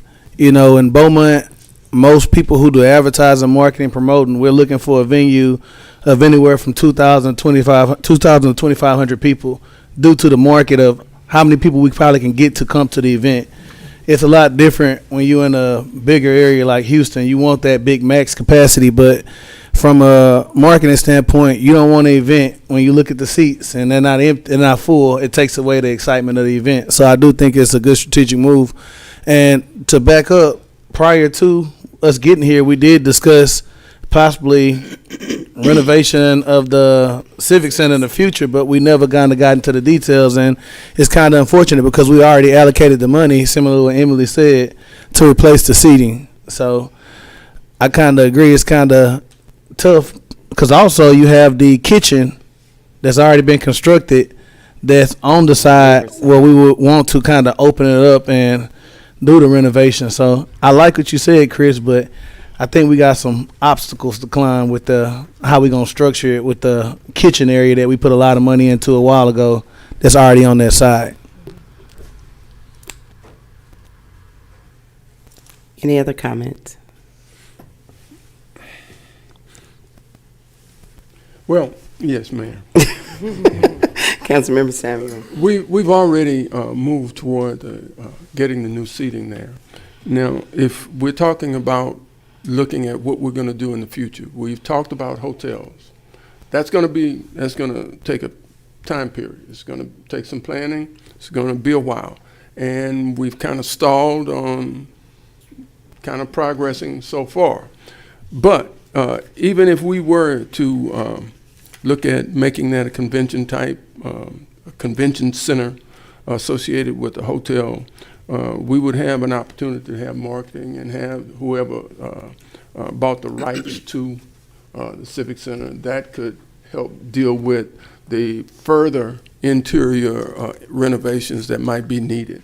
But right now, we need to make sure we can utilize the seating that we have. And that's what we need to focus on, making sure we're using it, we're utilizing that center to the utmost until we find something definite that we're going to do. Any other comments?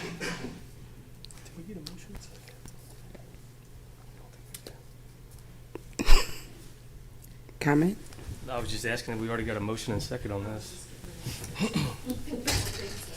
We did, and I don't know why he asked me those questions. Okay, thank you. Thank you both for the information. I so move. Second. I have a motion and a second on the floor even before I ask. Any other discussion? I need to abstain, Mayor. Okay. All in favor? You won't even let me finish. Okay, all in favor of approving, please signify by saying aye. Aye. One abstention. No one else opposed. The motion carries. May I have the reading of item number 3, please? Council consider a resolution approving the purchase of 2 trucks for use in the sewer maintenance department. We're looking to replace 2 Jetta flush trucks for the sewer department in the amount of $303,333. The 2 units that they're replacing will be kept as reserve units. The purchase was approved in a prior resolution to purchase it, but the vendor was unable to obtain the trucks. So we're looking at a change in price of the new price is $303,333, excuse me, with the increase of $56,981. So this would come from the Water Utilities Fund, and staff has recommended approval. Thank you. You've heard the reading of item number 3. May I have a motion, please? Move to approve the resolution. Is there a second? There's a motion and a second on the floor. Is there any discussion?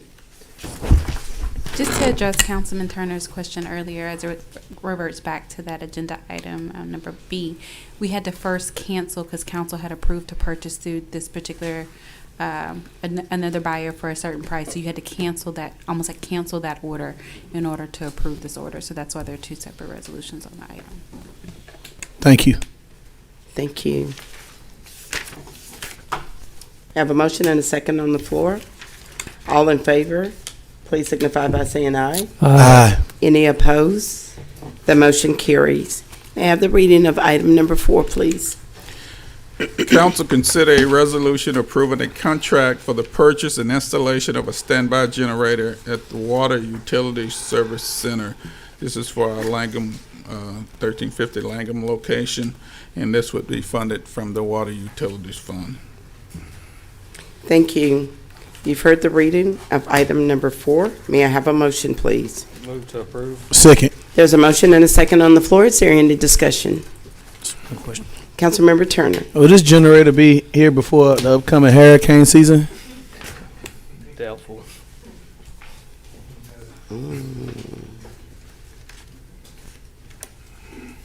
The actual completion date on the bid is 540 calendar days. So we're talking right at a year and a half. Wow. Yeah. So to answer your question, Councilmember Turner, no.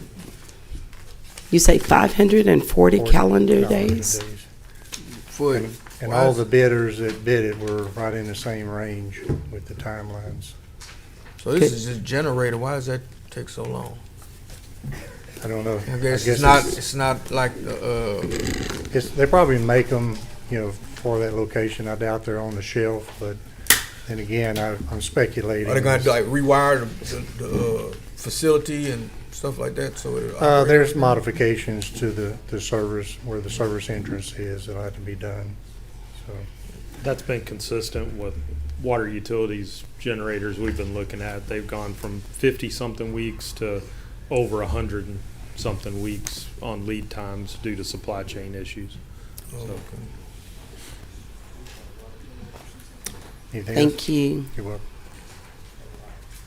Any other discussion? All in favor of approving item number 4, please signify by saying aye. Aye. Any opposed? The motion carries. Mr. City Manager, will you please take us into the first work session, please? Yes, Mayor. Review and discuss fluoride and water treatment for a work session. We had a request for consideration of taking fluoride out of the water, so we're here to talk about it in a work session. And we have Corona Environmental here. And Bart, you can introduce. Chad Seidel, the president of Corona, is here to present. Hello, good afternoon. Good afternoon. Good to see you again. Appreciate the time to speak with you about the issue of water system fluoridation, and glad to step through an overview of that and answer questions that you may have. Do I control from here or advance from you? Okay, we can go to the next. So you heard a little bit of communication about this in the open public commentary, but really, fluoride is a mineral that occurs naturally, released from a number of things into water, but usually there is some in water, but maybe not enough to prevent tooth decay, and it is often added to drinking water supplies as a public health mandate for reducing cavities and promoting dental health. The next slide will share a little bit more about its primary purpose, again, is to improve oral health and to address it at a recommended level. This has been a practice applied in the United States for many years now, dating back to 1945. A lot of aspects associated with the history of that. I'd like to talk through some of the aspects of what does it really look like. On the next slide, you will get a sense of, in today's society, fluoride is in water, it's in toothpaste, it's in a number of different things, and it's used in that way to prevent tooth decay, and its actions benefit children and adults throughout their lives. And the intent and the purpose of that, again, as you heard in some of the previous comments, both cavity reduction, addressing some of the concerns that come with poor dental health. CDC is certainly included as one of its public health accomplishments, and that's been, in many ways, a part of what drinking water fluoridation has been about. Like many things that we deal with in drinking water, though, it comes with a number of considerations to balance, and so I'll speak to some of those as well. Next slide. The U.S. Department of Public Health Service has a recommended dose concentration in drinking water for prevention of dental caries at 0.7 milligrams per liter. That's actually an updated value from previous, so back in 2012, they revised that from a range to this specific number. Now that number of 0.7 milligrams per liter, as measured in drinking water, is compared with the limits of what is allowable in drinking water of 4 milligrams per liter as the maximum contaminant level, and 2 milligrams per liter as the secondary maximum contaminant level. And that's because there are some places where the concentration of fluoride naturally occurring in the source water can exceed those. And in those cases, there are public health concerns that need to be addressed, and actually you need to remove the fluoride that's naturally occurring to be below those values. But in most places where fluoride is not to the recommended dose of 0.7, communities can then consider and choose to add up to the 0.7 milligram per liter recommended dose. Next slide. Just to give you a quick picture of what are we really talking about, the 0.7 milligram per liter recommended value is to achieve the public health dental benefit while limiting the associated downsides of having too much, which would be dental fluorosis is the first point. And so that starts with having some white aspects of teeth. It can get to very severe, as shown on the bottom right-hand picture there. Those are aesthetic issues that are at that point, but above the 4 milligram per liter range is why there's a federal MCL that limits how much is in water. That's when you get into things like skeletal fluorosis, where instead of having calcium in your bones, you have fluoride in your bones, which is not a good thing. So CDC lowered the recommended level from the range of 0.7 to 1.2 down to 0.7 back in 2015, and that accounts for the fact that there's fluoride in a number of different ways that are that we encounter in society from the products that we use. Next slide. So Texas has a presence with the aspect of fluoride and water fluoridation being community water systems adding fluoride to the water to achieve this benefit. And they talk about the cost effectiveness associated with that and the public health benefits and the cost effectiveness of those benefits being achieved in that way. That's an important thing to keep in mind. Next slide. So Beaumont has both of these aspects. Naturally occurring fluoride in the groundwater supply from the Loeb groundwater treatment plant. You'll note there the recent sampling results from earlier this year had values that were at 0.6 and almost 0.5 milligrams per liter, or the combined point where those well supplies go into the water system at 0.619 milligrams per liter, so pretty close to the recommended value. The Loeb plant is the far north part of the distribution system and supplies water in that area when it's operating. And the other parts of the city are supplied by the Pine Street surface water treatment plant, where there is not appreciable naturally occurring fluoride. And so fluoride is added at that facility to target the 0.7 milligram per liter recommendation. Next slide. A little bit about the history. So back all the way in the 1950s, and appreciate the history that was provided by folks within the Public Works Department that shared this. I thought it would be important to look at this. Originally in the 53, the city had authorized adding it, and actually that was then put to a city vote in 54, which repealed it. And then when the Loeb groundwater treatment plant was put into service in the 60s with naturally occurring fluoride, that prompted the discussion of, well, there's some parts of the city that have naturally occurring and then some parts that don't have that. And the way that the authorization was written in the 70s was describing the council's decision at that time to proceed with adding it in the surface water treatment plant to provide equivalent concentrations in all places. And so that was started in 1971, the adding of fluoride to the surface water treatment plant. Next slide just shows you those things, and if you put the microscope to them and see what those words say, it gives a little bit of that context about the rationale for why the council had asked the questions and why they brought it to their attention at that time, and then implemented that again in the 1970s. So a couple of other aspects associated with the history. More recently, the city implemented some improvements to address some infrastructure concerns that had come up at the point of where fluoride is injected, and because of that, those actions that were addressed, there were some costs incurred associated with that, and I think that's prompted some of these conversations. It's important to recognize there's a lot of careful consideration that needs to be applied to the design and operation and use of any water treatment processes. Everything that we do comes with benefits and risks associated with them, and that's an aspect of the history of how fluoride's been used here that I think has been resolved, and now it's in position to be used again. So moving forward to the next slide, just to put some context about Texas, we simply put up here the statistics from what was shared here in the last couple of years. About 72% of the population of Texas drink adjusted or naturally occurring fluoride in their water. That happens to be the service area boundaries of those water systems across the state to know where there is do not fluoridate or do fluoridate. And the do not fluoridate doesn't mean they don't have it, just means that they don't actively add it. They have, in many cases, naturally occurring. And the next slide will show you that. If you think of those systems that are those that serve greater than 100,000 population served, this is what that looks like. You'll see Beaumont there listed about 3/4 of the way down that list as one of the systems serving greater than 100,000 people.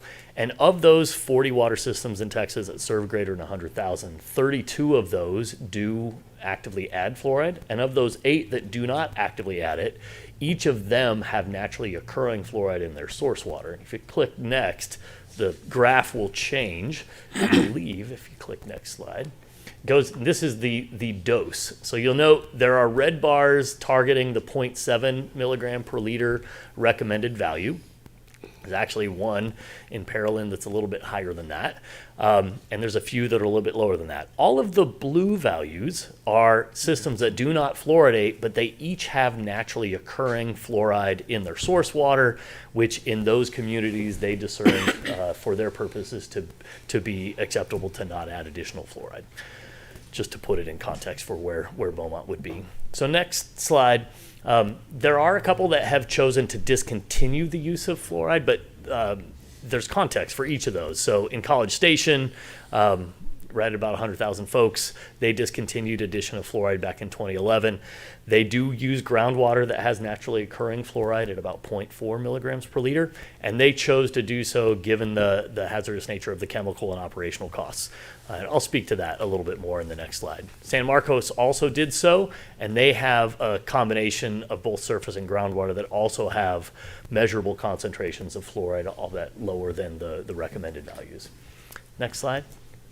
So, like I mentioned, water treatment comes with its aspects that just require careful consideration in terms of design and operation of facilities, and fluoride addition is certainly one of those. It is most commonly accomplished by adding fluorosilicic acid, which has some hazardous character associated with it and requires attention operationally in how it's stored and how it's applied to the water during the water treatment process. This happens to be a picture of the fluoride addition room that I was in when touring it with the public works staff a couple of years ago when we were addressing some of the other water quality concerns. And generally the questions and concerns that come with the use of fluoride addition in this way is just the fact that it's a hazardous chemical. It is by no means the only hazardous chemical that we use in drinking water treatment. There are other aspects of other chemicals that have that, but it very much does require appropriate operator handling and attention. And that does come with a degree of, even time cost or monetary costs associated with it. Infrastructure concerns, because of the nature of the chemical, it also requires attention to its equipment and its application points to avoid detrimental impacts. It, like everything in a water treatment plant, just requires standard maintenance and care and attention associated with that. Next slide. So it's important to talk about costs. I did mention the fact that there were repairs made to the Pine Street water treatment plant associated with the degradation of the infrastructure around where fluoride addition had been accomplished. And there were costs incurred for both where the point of injection was made. So that had to be bypassed for a while, and that's now a part of the process, which is a good thing to have. Actually, it's a benefit to the way that the surface water treatment plant is designed and operated. And there was also the repair where the issue occurred in the first place. So there was some bolstering of the system to be able to address that going forward. And then, like most chemicals in a water treatment plant process, you have to address the containment of that. So both the concrete and the sump pumps around those chemicals have to be addressed and maintained. So there's costs associated with that. And one thing that can be a bit unique to the fluoride chemical is that it can actually off-gas and etch gas in the chemical building. And so those systems are built and designed to address that. It just speaks again to the nature of the chemical and how it has to be handled appropriately. There's also an operational cost.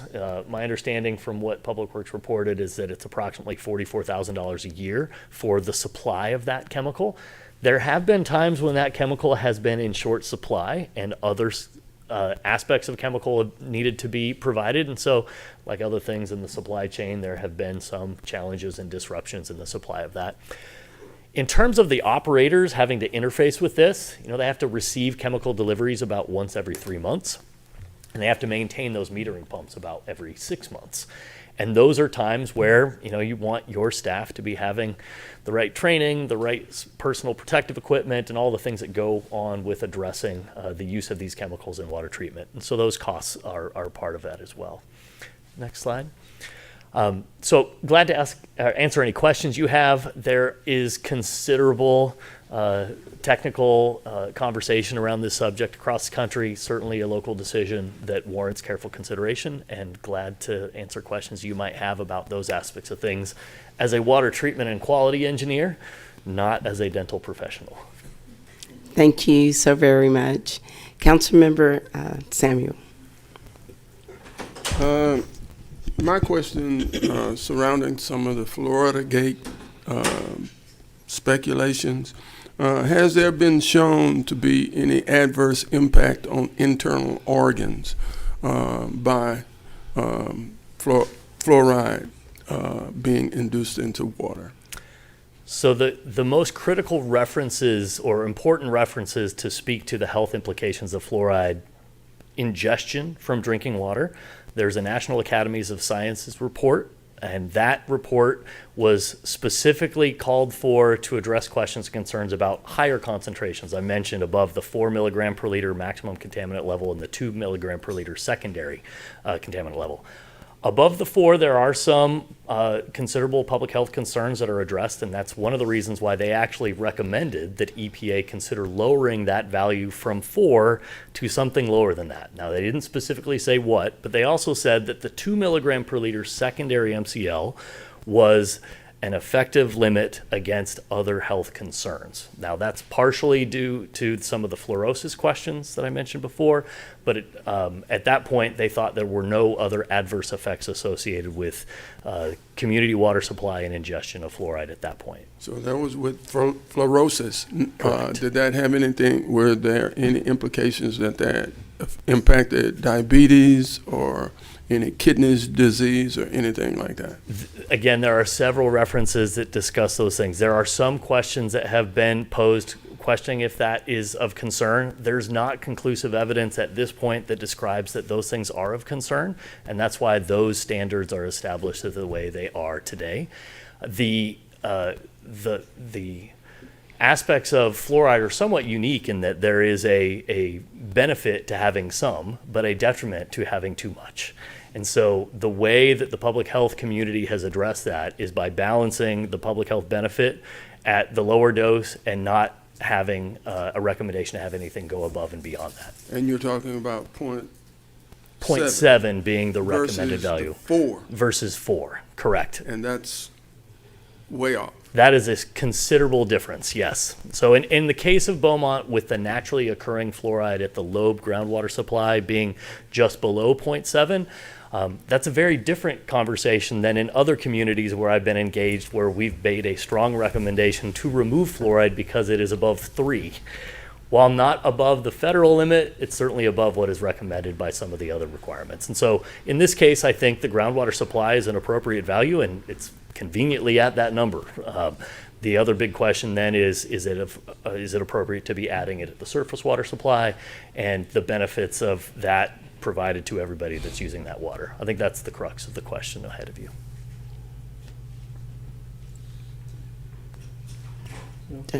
Done? Councilmember Neal. Thank you, Mayor. So the low ground well serves mainly the west end and north end of Beaumont, right? Predominantly the northern end, water comes down to about where the Dishman tank is, and when it is operating, it supplies water as shown from the water model outcomes here.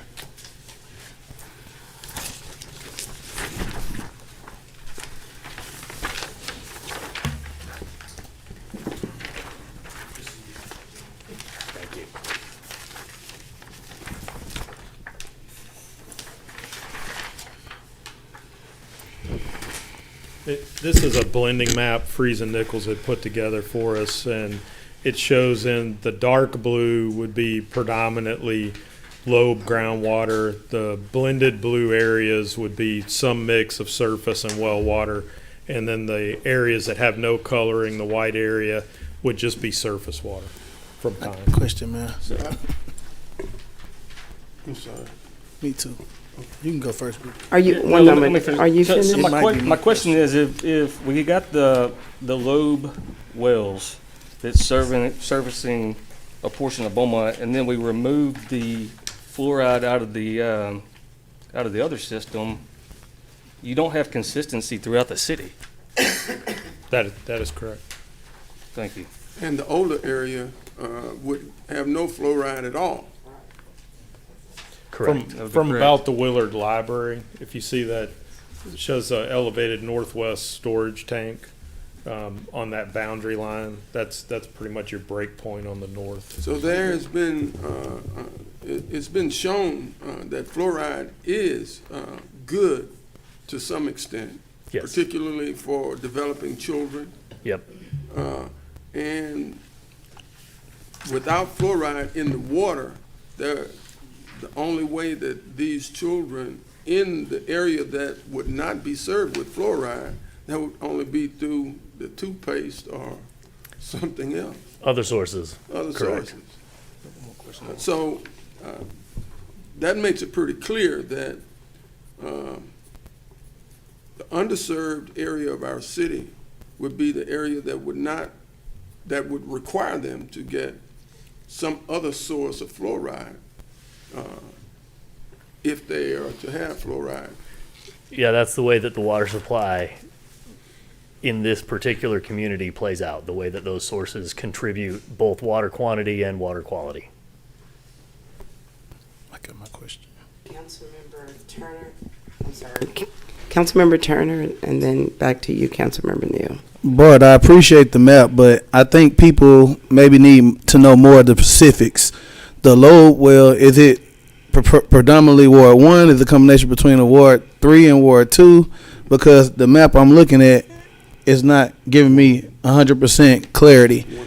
So I need to know what wards actually get the low water. It's primarily one and and two. 1 and 2, but I think it may blend over into, what is the one at the top? 3? 3. Yeah. Okay. That, That's not really three because but that's after the canal. my follow up question is, if it's automatically primarily in 1 and 2, and we're talking about today possibly removing it, like what is the dollar amount if that did happen that would go into removing it out of load? Oh, if we were to actually. No, I'm not saying I want to do it, but now we're saying it's natural. But I kind of don't like we're talking about removing it, but if it's natural, how would it be removed out of that area? So We're just talking about quitting treating the water at Pine with fluoride. You would still, the reason I provided the map is the lobe areas would still have the naturally occurring fluoride that's coming from those wells. So if you remove the fluoride from the treatment at Pine, you would have a portion of the city that would have the full fluoride of the lobe wells, the blended areas that would have partial levels, and then the white area that's the surface water treatment plant would basically be below 0.1. It would be a low level of fluoride, undetectable. okay, so to explain it at the level of a child, we're basically saying it's already in predominantly wards 1 and 2 because it used the lobe, correct? When lobe is on, yes, sir. When lobe is on, Right. Well, yeah. there's been times we've had lobe off, and then everybody's on surface water. But yes, when lobe is on, this is the blend. And you cannot remove it out of lobe, correct? You could if you put a removal process in place, but that's not on the table. It is very rare to apply those treatment approaches to remove fluoride, certainly at this concentration. It's done when it's above 2. Well, the reason we're asking because citizens are calling, and honestly, some facts have been presented, and I think it's important we make decisions based off of facts and not opinions. That's why I think it was important that we had this conversation and presentation today, because there's misinformation out there on social media stating, how fluoride hurts, but the reality is it hurts when it's over 4%.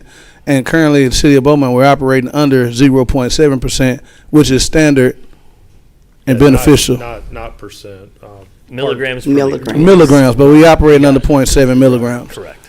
And I just think it's important that we actually talk about that because, I've been tagged and had phone calls, and I think it's real important that we actually have this discussion out in the open so we can be completely transparent.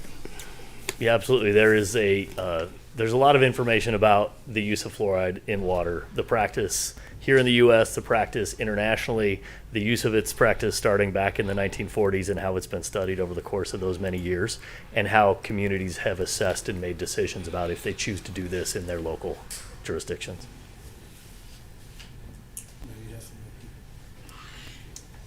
Councilmember Getz and then Mayor Pro Tem Duria. I know I'm focusing on this map. Chad, you mentioned College Station and San Marcos as being examples of cities that have taken fluoride out of their municipal water supply. In other words, they're not adding to it anymore. Have there been other cities in Texas that have done that as well? Not that I am aware of. Now, I do believe there may be some smaller systems that have had that, but the program that tracks the use of fluoride in Texas has effectively been discontinued in the last 2 years. I don't know if it was part of resource limits during COVID or not, but some of those details that were previously available aren't available anymore. But I'm not aware of other communities that have stopped besides those two that I referenced. So let me ask Mr. Williams, you were previously city manager in Buda. Did y'all in Buda have the citizens vote to take fluoride out of the water there? I like the questions I'm getting today, huh? There was a similar effort that happened there, yeah, and eventually it went to the voters, and the voters decided to take it out of the water in Buda. That was done by the voters. Adjacent city of Kyle, Texas, likewise did so, but that was a part of the movement when San Marcos did it. They're all connected together, and they share a lot of water together. So San Marcos, Kyle, Buda, that happened. And a lot of it was politically motivated too. And so let's just be clear why this is on the agenda today. I had a lot to do with putting it on the agenda today because I have had constituents ask me for a number of years, what can we do to take fluoride out of the city water? In other words, not to take it out of the well water, but to stop fluoridating the water. And to me, today, and I appreciate all the dentists that are here today, my father was a dentist. He practiced exclusively in the field of orthodontics. In 1984, he was nominated as Texas Dentist of the Year, Dr. Milton G. Getz. Unfortunately, he passed away before that award ceremony could happen. In fact, it was 39 years ago this week that he passed away. And if I were to ask my father what he thought about having fluoride in the water, I could almost guarantee you he would say that fluoride is a good thing to have in the water in manageable amounts to prevent cavities. But if I was to ask him if he thought it was a good thing for the citizens to be able to weigh in, I can guarantee he would say absolutely. Today, we're getting the cart a little bit in front of the horse. I appreciate the people from the Dental Society that came up here today to talk about your reasons for wanting to have fluoride continue to be placed in the water in the city of Beaumont. What I think, though, is on the agenda is the question of whether or not we want to give citizens the right through referendum to have a voice in the process. And you already counted back a number of decades, back to the 50s, where the citizens of Beaumont voted to talk about taking fluoridation out of the water supply. And that passed by 2-to-1 margin back in 1954. And then in 1970, the city council, without going back to the voters, decided we're going to start fluoridating the water. To me, the process was subverted. They should have gone back to the citizens. I think that we as a council should not presume to know what our citizens want. Others, I think that if we were to vote today to put this on the ballot as a referendum, number one, it wouldn't cost us anything to do that. Number two, it would give the dentists the time to educate and advocate for the continuation of fluoridating the water in the city of Beaumont. And I'm not necessarily opposed to that, and I'm always open to learn more information. I brought my toothpaste tube here. I'm looking at it, and it talks about active ingredients, sodium fluoride. And so I know I'm getting fluoride in addition through the well water that feeds my house from the wells in Hardin County. I know that I'm getting some fluoride from my toothpaste. But there are a number of people that don't want fluoride in their water. And, you know, they don't have any choice but to drink water. Yeah, I mean, water is essential for life. So I think that that's important. And then, you know, I do think, and I shared with council a news article that was provided to me that talk about how black pastors speak out against fluoride in water. And I think this article is actually as far back as 2011. But it references how the African American community is disproportionately affected in a negative manner by fluoride. So I'm just saying that I didn't come here today to discuss the pros or cons of having fluoride in the water. I came here today to try to give the citizens a voice in the matter. And that's where I come down on this. Let's hear from the citizens. Let's not sit up here as a council and presume we know, all knowing and all seeing what is best. I do appreciate what the dentists have said. I really do. And it might very well come down to the fact that the city of Beaumont and the citizens of Beaumont would, by a large majority, want to continue fluoridating the water. But I think they have a right to speak to that. And that's all I'm saying today, is give the citizens the right to speak. Thank you, Mayor Pro Tem Duria. What would happen with a vote? The majority of the folks in Ward 2 who get fluoride naturally will be voting to take away fluoride from the folks in Ward 3 and 4 that don't get it naturally. That's what would happen with that. And as far as that report you got, that's from one guy, one pastor. I Googled him. I wouldn't take his word for gospel, and he's a pastor, because he's made some pretty outrageous remarks. So, I mean, that's you can Google anybody and get any opinion, but that's what will be happening is the folks that have fluoride will be voting to take away fluoride from the people that don't have it naturally. That's exactly what will be happening, and I don't think we should do that. And also on this map, the light blue bar right there by the elevated storage tank on Municipal, what's the how much fluoride is in the water right there? Where's the lighter blue? I know the dark blue is 0.7. Right. You're looking at 10% groundwater, so we'd have to do the math, but I mean it would be 90% no fluoride or very, very little, and 10 to 20%. Okay, see, I'm looking at where that light blue and stuff is. That's part of Ward 4, so basically it's 90% no fluoride right there. Correct. Yeah. So, and like I said, you got part of that would be a divisive vote, because you have part of the city that has fluoride voting to take it away from part of the city that doesn't have it, and that would be very divisive. Yeah, and realize this is a example map. I mean, depending on our pressure out of Loeb and pressure out of the Pine Street plant, that blending zone will shift a bit, but it's going to go roughly in that area. And also in my ward and on my side of town, a lot of folks don't have dental insurance. They can't go to the dentist and get fluoride treatments, every 6 months. So the only way they get it is to get it through toothpaste, and they get it through this fluoride that's in the water. And I don't know, you didn't say, but has anybody ever died from overdosing on fluoride? I can't speak to that from drinking water. Okay. I've never heard of it if they have.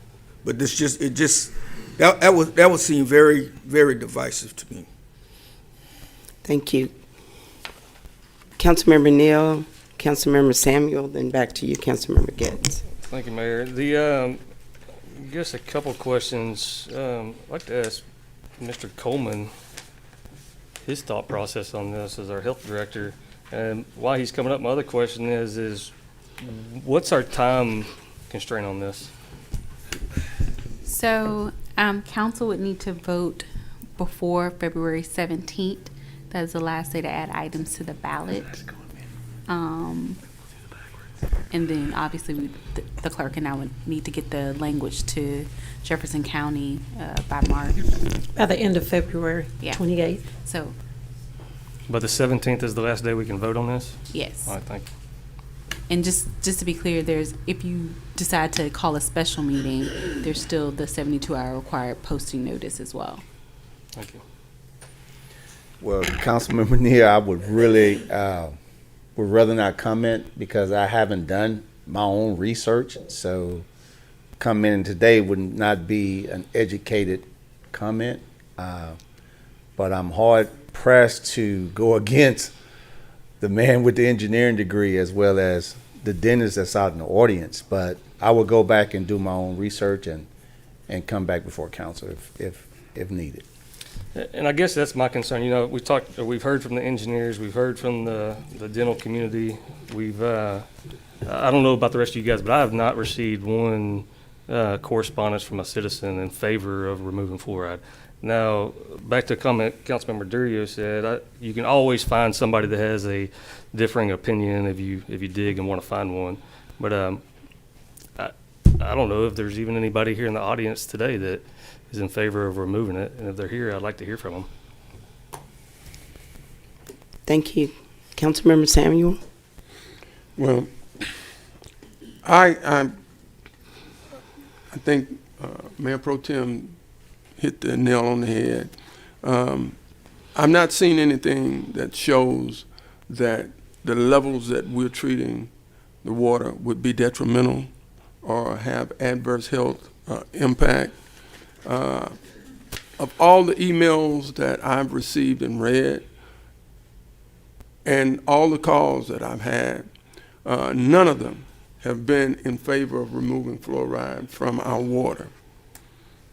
And I think the most important factor is if they were to vote, if the citizens were to vote to remove, to stop fluorinating the water, that would be very divisive. And that would be depriving possibly the area of the city that needed it most. And because of that, unless there's an overwhelming cry from those who don't want fluoride in the water, I've not heard that. If they are not calling us, telling us to take it out of the water, why are we considering this when it would create an adverse impact on the people that needed it most? Councilmember Getz and then Councilmember Turner. You know, I, again, will take responsibility for this work session today because I have heard from constituents that would prefer water not be fluoridated.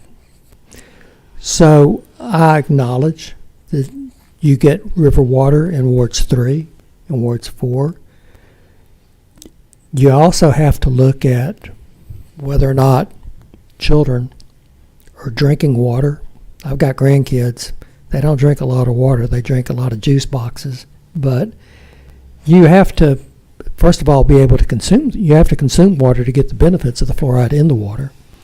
So I don't know in an individual household how much water is being consumed. I don't know. But I do know that if you don't want fluoride in your water in Beaumont right now, you have to buy bottled water. It's in bottled water. And if not everybody has the resources to spend a lot of money on bottled water. So, again, today, I don't believe is the day to make science-based decisions on whether it's good or bad to have fluoride in the water. That's part of a discussion that I would like to see develop over the next few weeks leading up to the election. My concern is, number one, speaking out for my constituents that ask me to speak out for them. That's number one. Number two, going back to the initial referendum where the citizens voted by 2-to-1 margin to take fluoride out of the water, which was just simply tossed aside by the actions of a later city council. I don't think that was right. And number three, I think maybe it is a little presumptuous to figure out how citizens in Ward 2 or Ward 1 would vote on this issue. I believe that if the dentists do their job and educate and advocate, as y'all have done a good job today, that citizens will understand the value of fluoride and that you would expect to see by a resounding margin at a referendum that fluoridation continue. As for me, I'll get my fluoride out of my toothpaste, which I don't swallow, by the way. I spit it out into the sink. Well, Councilman. Thank you, Councilmember Getz. Councilmember Samuel. Councilman, my question is, if Ward 2 citizens, those that are calling you, saying they do not want to have fluoride injected into the water supply, if they're getting it naturally, am I to assume that if they were to vote to not put fluorine in the water, and that water would not impact them, would there then be a movement to have the fluoride removed from the natural water? I think the cost associated with that would be so extensive that it would not be worth. I I wouldn't support that. Okay. And let me just finish. But I bet a lot of those people that are calling to have fluoride removed or have the city discontinue fluoridating the water are unaware that they're getting fluoride naturally. If you have the knowledge that those people that are calling you have no choice, their choice is to either take fluoride out of their water or allow it to remain as is and let everyone, those who do not get fluoride, allow them the opportunity to have the fluoride injected into their water. So virtually, they're asking for something that has no impact on them. Well, again, Is that, help me if I'm wrong. I think that they may be buying bottled water without fluoride. I don't know. I can't assume what I don't know. I can only tell you that I have had many constituents, certainly not everybody in Ward 2, just probably a small number of citizens compared to the overall population in Ward 2 have asked that this be brought forward. So, Councilman, what about, just suppose many of the healthcare professionals that believe fluoride is beneficial to young children, developing children, and it's beneficial to those who ingest a minimal amount of fluoride. Just suppose that they're correct. Would it not be beneficial to allow those who have no fluoride to continue to get fluoride by injection? Councilmember Samuel, I absolutely acknowledge what the dental community is saying, but I can tell you that there are dentists on the opposite side of the issue as well. I've not gotten one letter from a dentist that said otherwise. I understand that, but we did get actually one email from one person that cited a lot of information on the other side of the issue, but by far the majority of what we received is from dentists that believe fluoride is beneficial. I'm just saying that I know for a fact that there are dentists on the other side of the issue. Councilmember Neal, then Councilmember Turner. Thank you, Mayor. Councilmember Guest, my problem, the optics of this are not good. And I don't see where, at the end of the day, my citizens in Ward 1 have fluoride naturally in the water. And at this point, I'm really more interested in hearing from Ward 3 and 4 to see kind of what their thought process is on this. My other question that I have, I guess, for the engineers or maybe the dental community, can you put a filtration system in your house that will pull fluoride out? Yeah, I can speak to that. To both that and the question of bottled water. So there are bottled waters that do contain fluoride, and there are those that do not, and they are not necessarily labeled as such. So for those who want to choose that, they should be specific. And there are very much household or point of use devices that can be used to remove fluoride. The Water Quality Association lists certified devices that are useful to remove a wide array of drinking water contaminants or of concern. And that is certainly one of them. And you can find the list of the devices that can be used, either faucet attached pitchers or, whole house systems, which obviously wouldn't be necessary because it's a via ingestion approach. Certainly readily available. So, Mayor, I guess my last question is just curious if there's anybody in the audience that is opposed to fluoride. Yes, we have dentists that's here. No, Oh, opposed. you say opposed. Oh, I'm sorry. If anyone is in the audience that oppose They left. to fluoride, if you're here, you're welcome to come up to the podium. Don't want to make it awkward or anything. So I'm going to move to Councilmember Turner.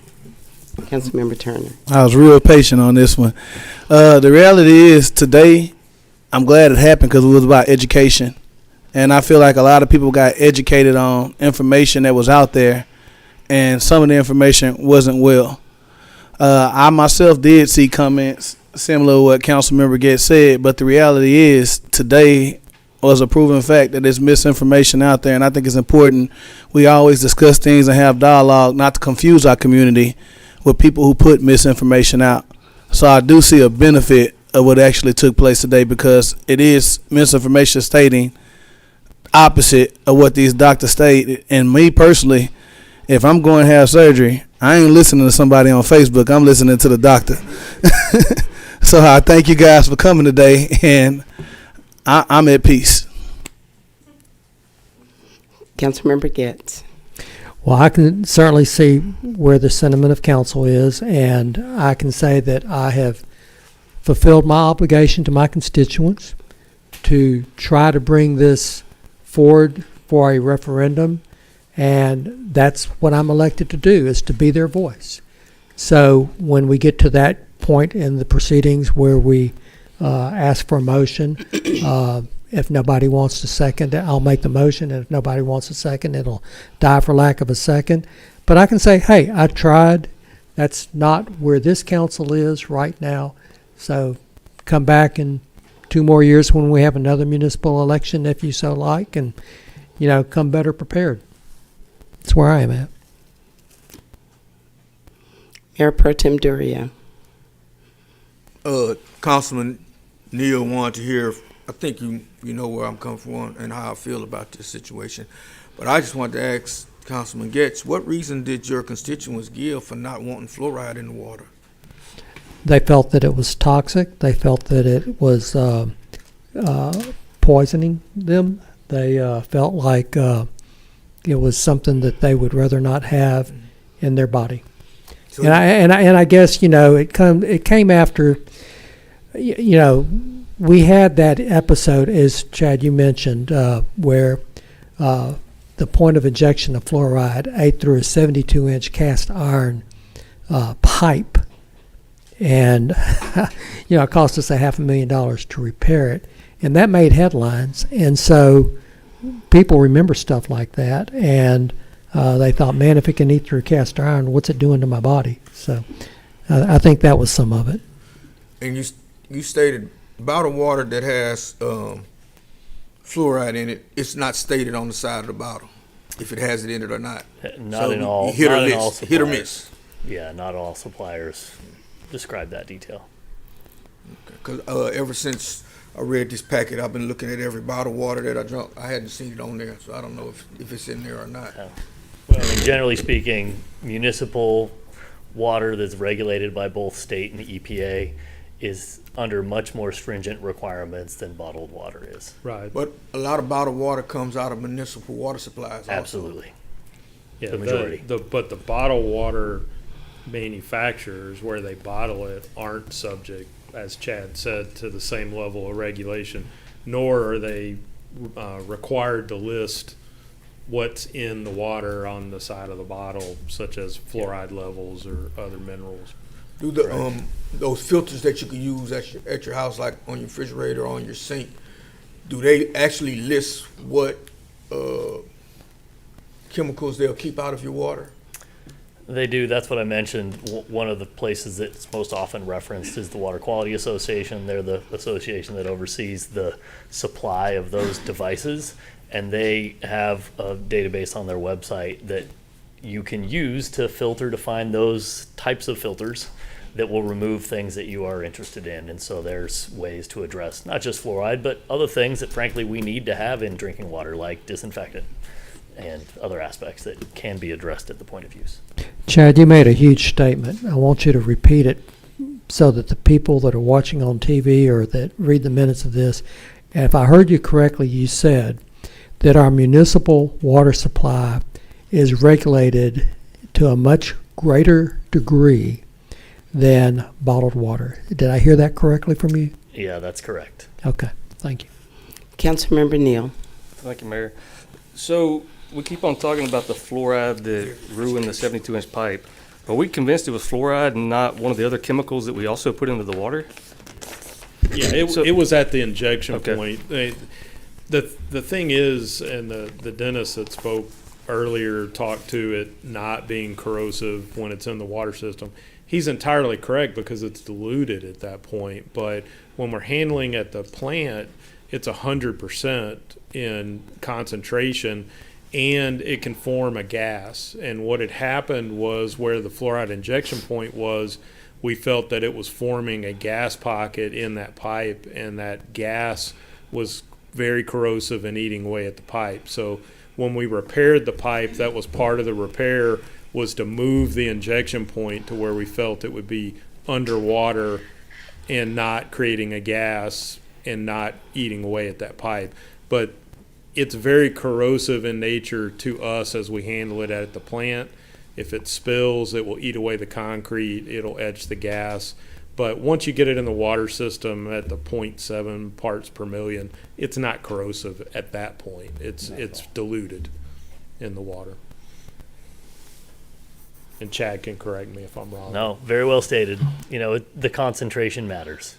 You know, you're talking about a supply that's in a tank at the water treatment plant that adds very small amounts to then be diluted into the water that achieves the water supply across the entire community. Well, as you see on the map here. So it's the concentration initially is very high and has to be handled appropriately and applied appropriately. And the improvements that were made at the treatment plant certainly achieve those objectives. Okay, so Councilmember Turner, you said you were very patient. So I have been very, very patiently waiting to have something to say, and when you're the last person to speak, usually everything has already been said. But what I would like to say is that I want to thank the dentists that did come today to give us the education and the educated information to speak on it to the public, so that the public could be aware.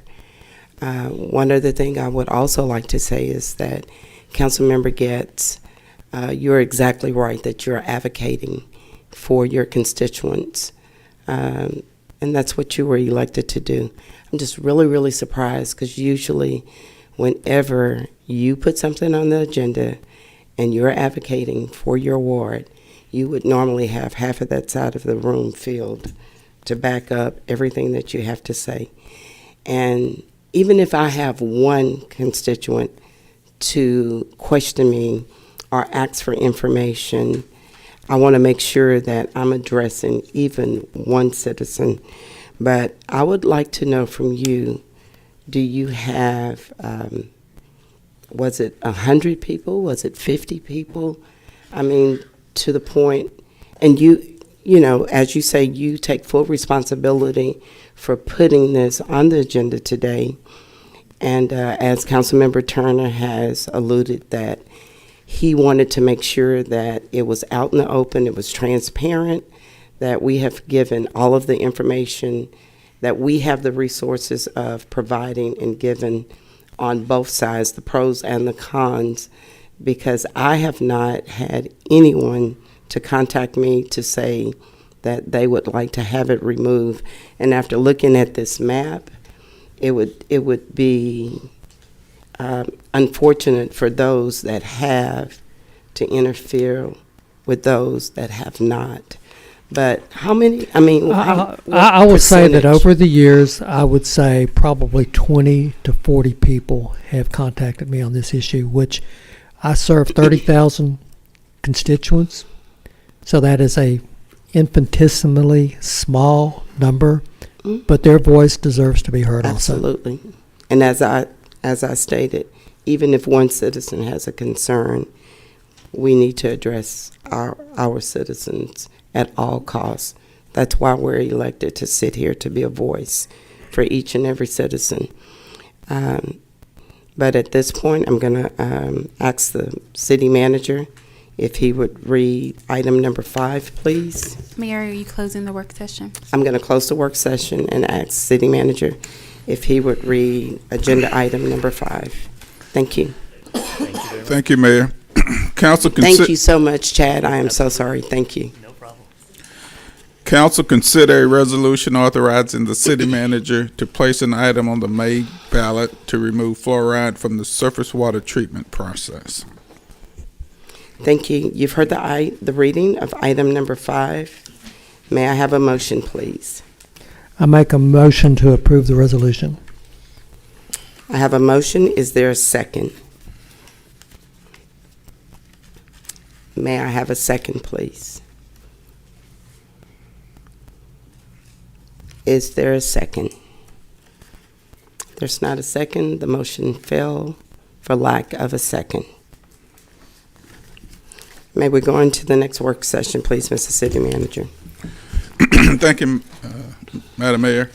Review and discuss the City of Beaumont's legislative priorities. This is a new exercise for us here at the City of Beaumont. It's that time of the year. The 88th legislative session is taking place as we speak in Austin, Texas. And we're going to participate about the time, a couple of weeks from now, we'll be going over with the Golden Triangle Day over in Austin. But what we're doing and what we've identified to do and with input from council on, this is one of the things you want to do, is to compile a legislative agenda which gives priorities of our legislative wants and needs and goals and priorities for the city of Beaumont, Texas. This is commonplace for cities to do. Cities do it. It becomes your talking points, your book, basically, as you interact with the elected officials from this point forth and all the way through the June period of when the governor can veto bills. But what we'll do is we'll come up with a list of priorities as approved by council. Staff has started to work on these priorities. We've got to get this done and come bring it back. We're going to discuss it tonight, then bring it back next week for more discussion and for city council to formally approve it. And this will be your agenda going forward. That way we'll all be on the same page and discussing and having talking points of what's important to Beaumont legislative session. We have our legislative advocate here tonight, Mr. Eddie Solis. with Hillco out of Austin. First, we're going to bring Eddie forward and let him talk a little bit about the 88th legislative session. And you're able to ask him any questions that pertain to that. And then Mr. Chris Boone's going to open up the discussion on the legislative priorities for the city of Beaumont, which will be your priorities. Of course, staff has established some talking points, as I said, to get started. Then we'll come back next week for approval. But Mr. Eddie Solis is before you, Mayor. Thank you, Mr. Solis. Good evening, Madam Mayor, council members. Thank you for having me here. It's a privilege to be with you. It's really, I'm kind of a government nerd, so watching the deliberations of this afternoon have been pretty cool. I think there's a lot of folks at the legislature who should sit in on some of these processes. But I'd like to thank you from Hillco Partners, we are partnered now for your legislative advocacy. Hillco Partners, in a very brief thumbnail sketch, was established in 1998. This is our 25th year. I haven't been with them that long, but we are a very broad tooled firm that works not only municipal clients but economic development clients, regulatory work. We're blessed to have plenty of work during session as well as in the interim. And we have 13 lobbyists, which is kind of rare. It's a big lobby shop. We have a group of colleagues of mine that are all working in the same direction. So you may see me here tonight, but in reality you have access and the strength of the entire team for the issues that you all make a priority. With that being said, I want to mention a couple of highlights of the 88th session. There's a couple of rare issues that are happening that are good news. The 88th legislature has an unseen before level of surplus, and it's for various reasons: economic activity, some of the role that federal funds have played, but it is good to have. The surplus itself is north of $35 billion. There's still around $26 billion in the rainy day fund, if my memory serves correct. But that's a lot of money. And a little bit about myself: I came up at the comptroller's office in 1990. I moved from South Texas, Texas A&I, which used to be I think a rivalry of Lamar. But moved to Austin in 1990, started working at the comptroller's office and spent 16 years there. My first session was 1991. The running curiosity, if not joke, at the comptroller's office was, is it easier to write a budget with money or without?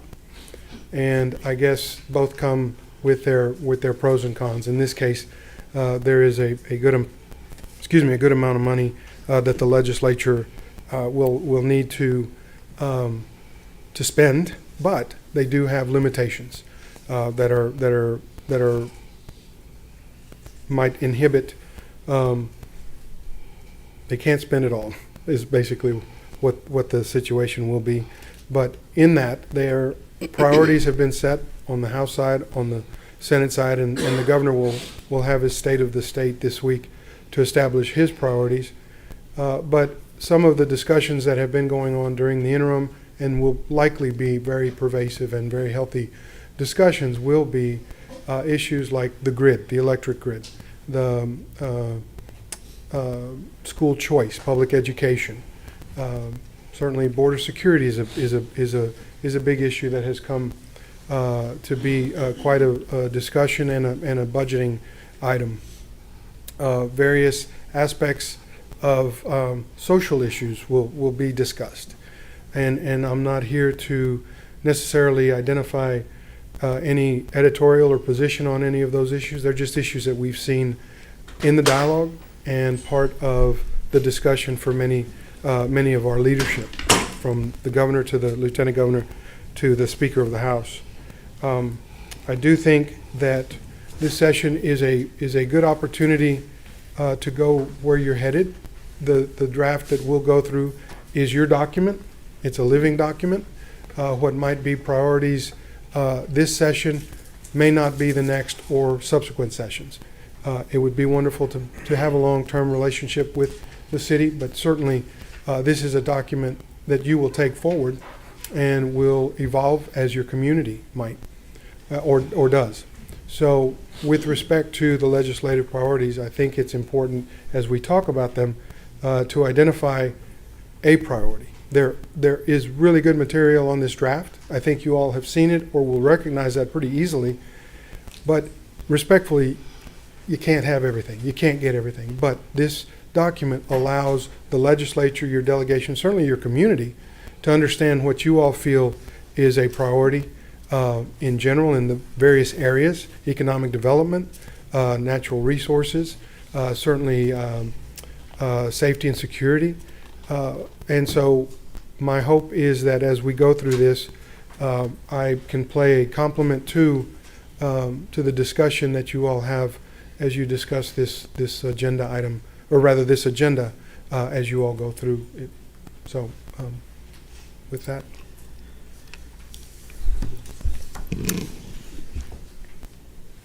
I was just going to thank Eddie for speaking, and I apologize. Said I knew Eddie's brother Ernie in Austin, and I almost call him Ernie every time. So I apologize. I'm okay with it. Okay, thanks. Thank you.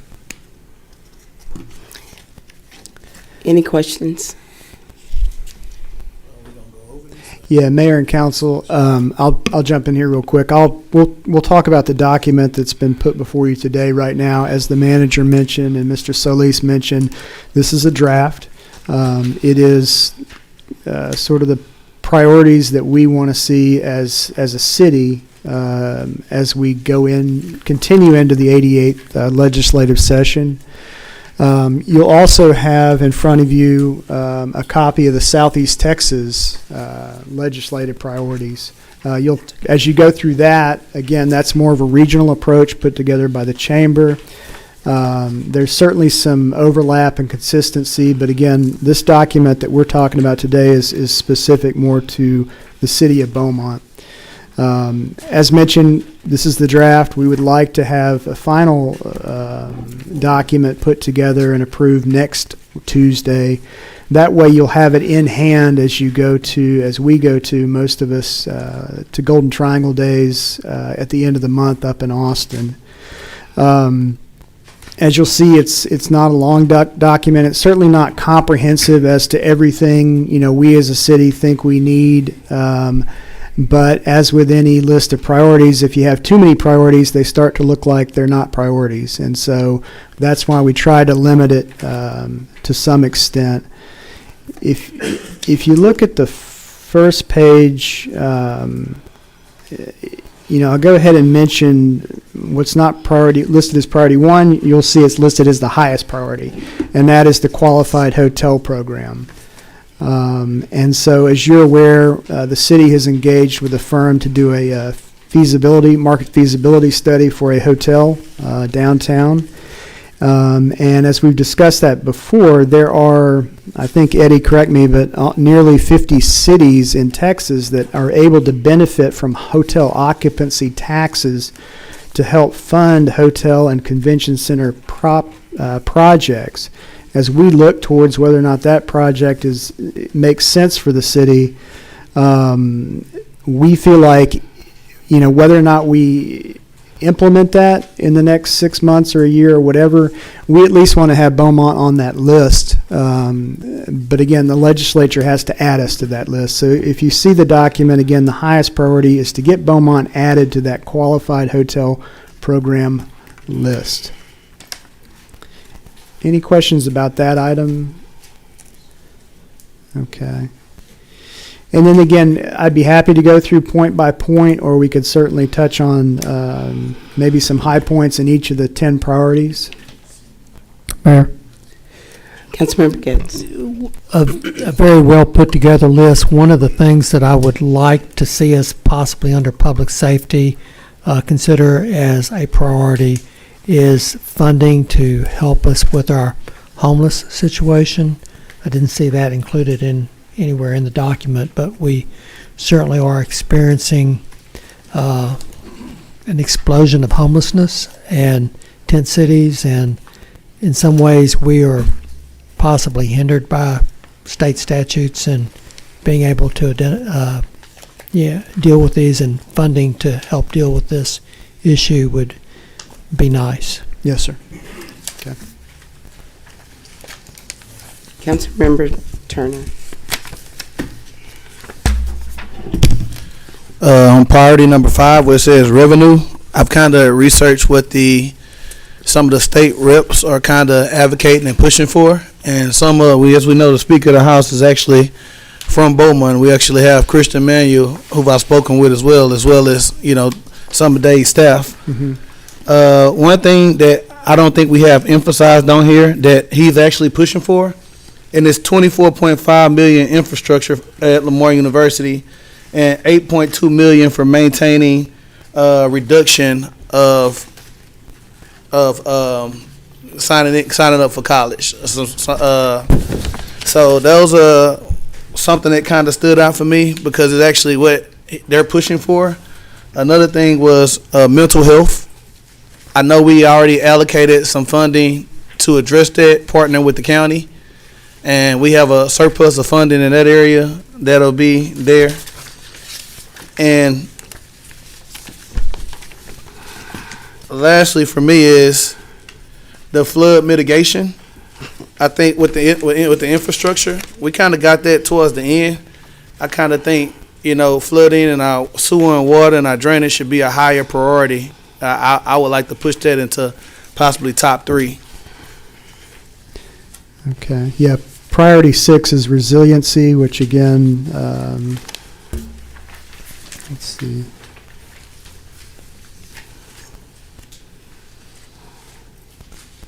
But we could definitely move that higher.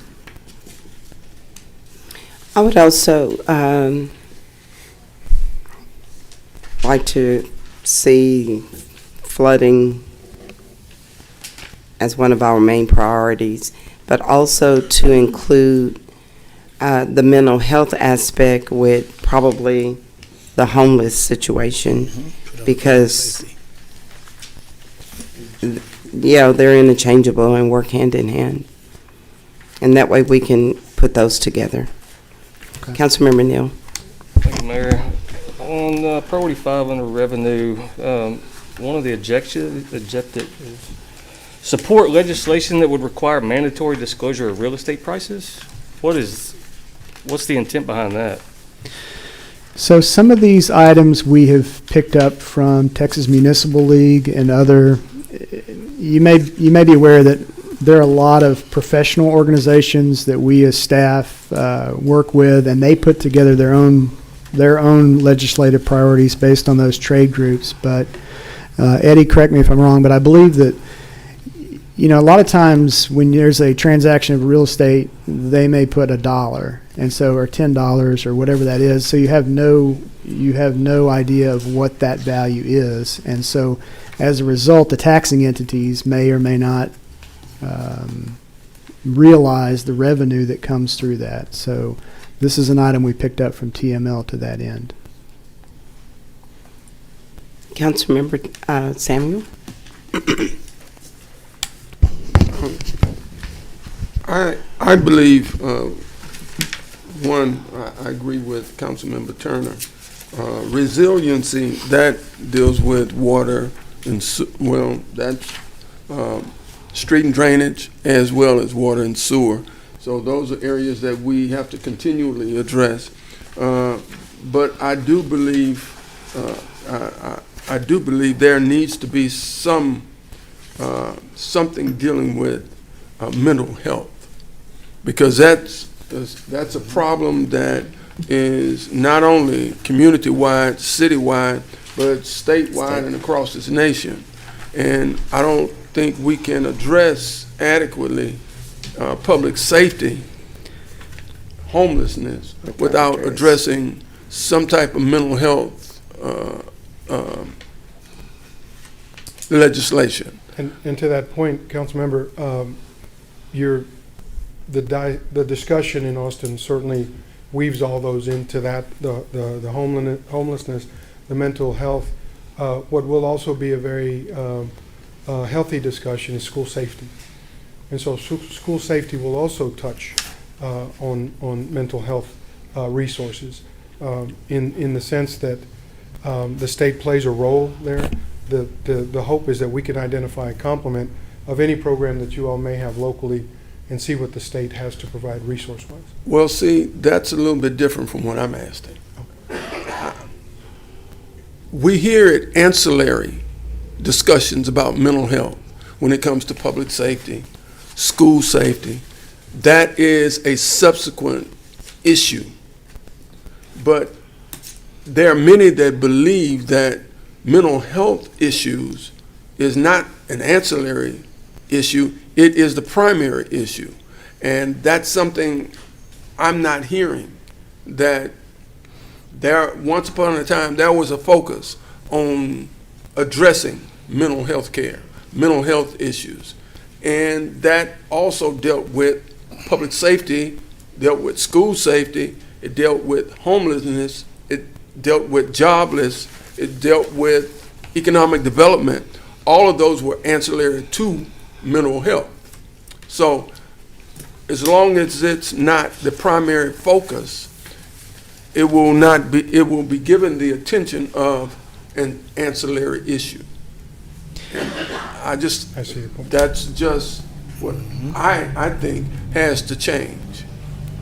And Councilman, to echo on those points, that's one of the things, we've certainly, as we've delved into the issue of homelessness through the mayor's homeless coalition, it is, for a substantial number of the homeless population, it is a mental health issue. It is a substance abuse issue.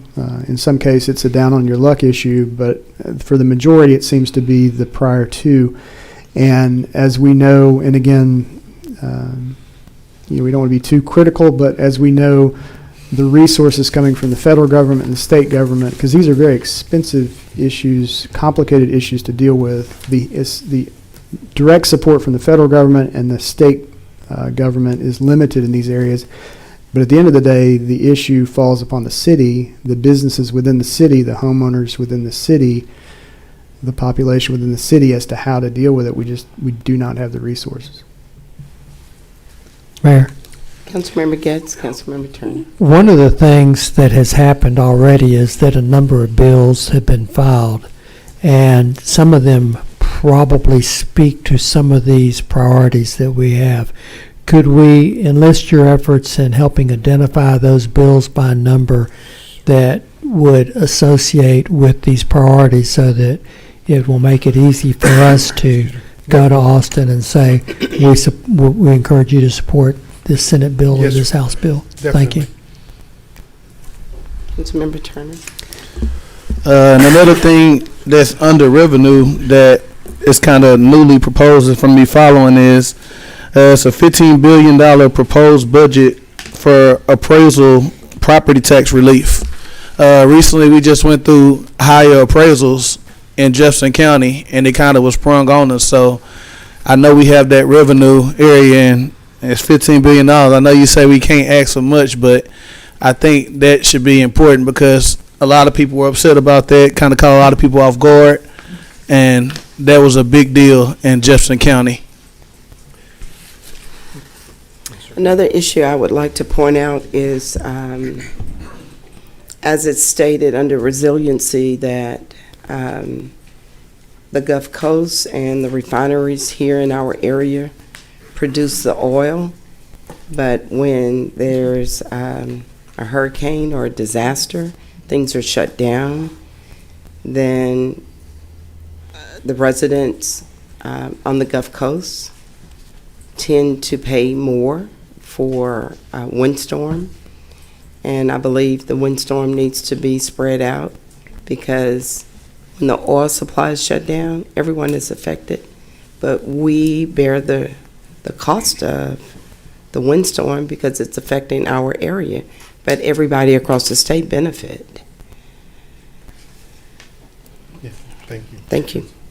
Mayor, to that point, and I know this will probably never fly, but there seems to be an increased emphasis in the legislature to authorize gambling of some shape, form, or fashion. I don't know if it's casinos or if it's just betting on sporting events, but since we have to pay more for windstorm insurance, it would really be nice if we could, if it never gets to the point where we have casinos, that they could be located in regions along the Gulf Coast that have to pay enhanced and exorbitant windstorm insurance. So, again, I know that that's not going to be too Yeah, that's above happy our with pay grade. that's not going to be too well received up in Dallas, I suppose. But it would be really nice if we It's a could good have some revenue to help,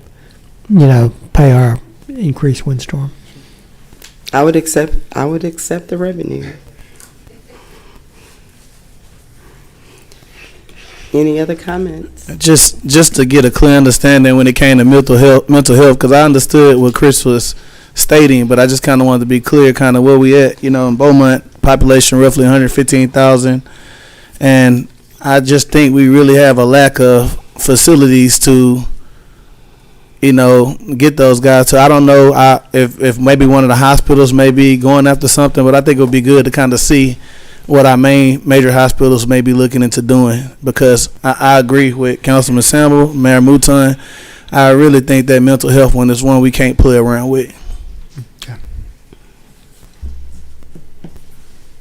I think across the nation, every day you're hearing of a shooting just yesterday at the university. Just when you think it's died down some, it just never stops. It never stops. So at all costs, I believe we all need to be advocating for some type of mental health relief or mental health expansion to our hospitals and police force. And even the fire department has to deal with it.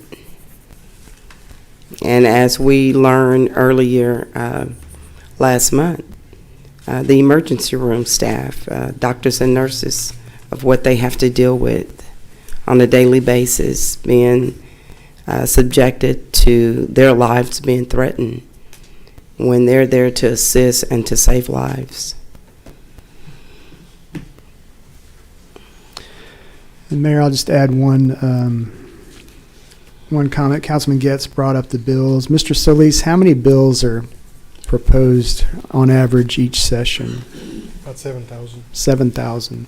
Oh, wow. So it's Mr. Solis and his group, I think they track many, if not all. And so, but being able to track everyone, we're gonna work on these priorities to try to basically link them to certain bills, which Mr. Solis and Hilco will help us track. So that's going to be part of what they're charged with doing. And Chris, if I may, Mayor and Council, to go back to that number one priority of the qualified hotel project legislation, that's a pretty big deal. That's a big item. It's a valuable item. We've done some really good work with some communities that had that allowability several sessions back, and it really is a beneficial to the extent that you kind of concentrate your capital. Those issues that we identify. Tracking the progress of the Battleship Texas, which we talk about here, and various issues that we know are something to your community. Sometimes the difficult part is focusing on, okay, what do we need next? What do we have to do? And I just have to emphasize that qualified hotel project really has taken communities a long way. A lot of other things have to go on at the same time. We got to walk and chew gum At the same time. And so that's where we'll help from Miles and Chris and Mr. Williams, of course, and Ms. Reed to identify that legislation. There's some things that we're going to see, I'm going to put on their radar, and they're going to say, we got to get on that. There's going to be some things that they might notice or identify that I'll bring to their attention, say, we'll hold off on that. I don't know what those are. It's a it's a very dynamic process. It gets moving really fast. Bill filing deadline is in March. Committees were just named last week. They haven't met yet on the House side to take up legislation. They have on the Senate side to start talking the budget. So we're kind of it's getting wheels ramped are up. turning. Yeah, it's getting ramped up. So I look forward to that, and I have to reiterate once again what a privilege it is to partner with you all, for Hilco to be here with you all. It's just a privilege, and you have a very dynamic community, and we're hopeful to be a part of any of your success.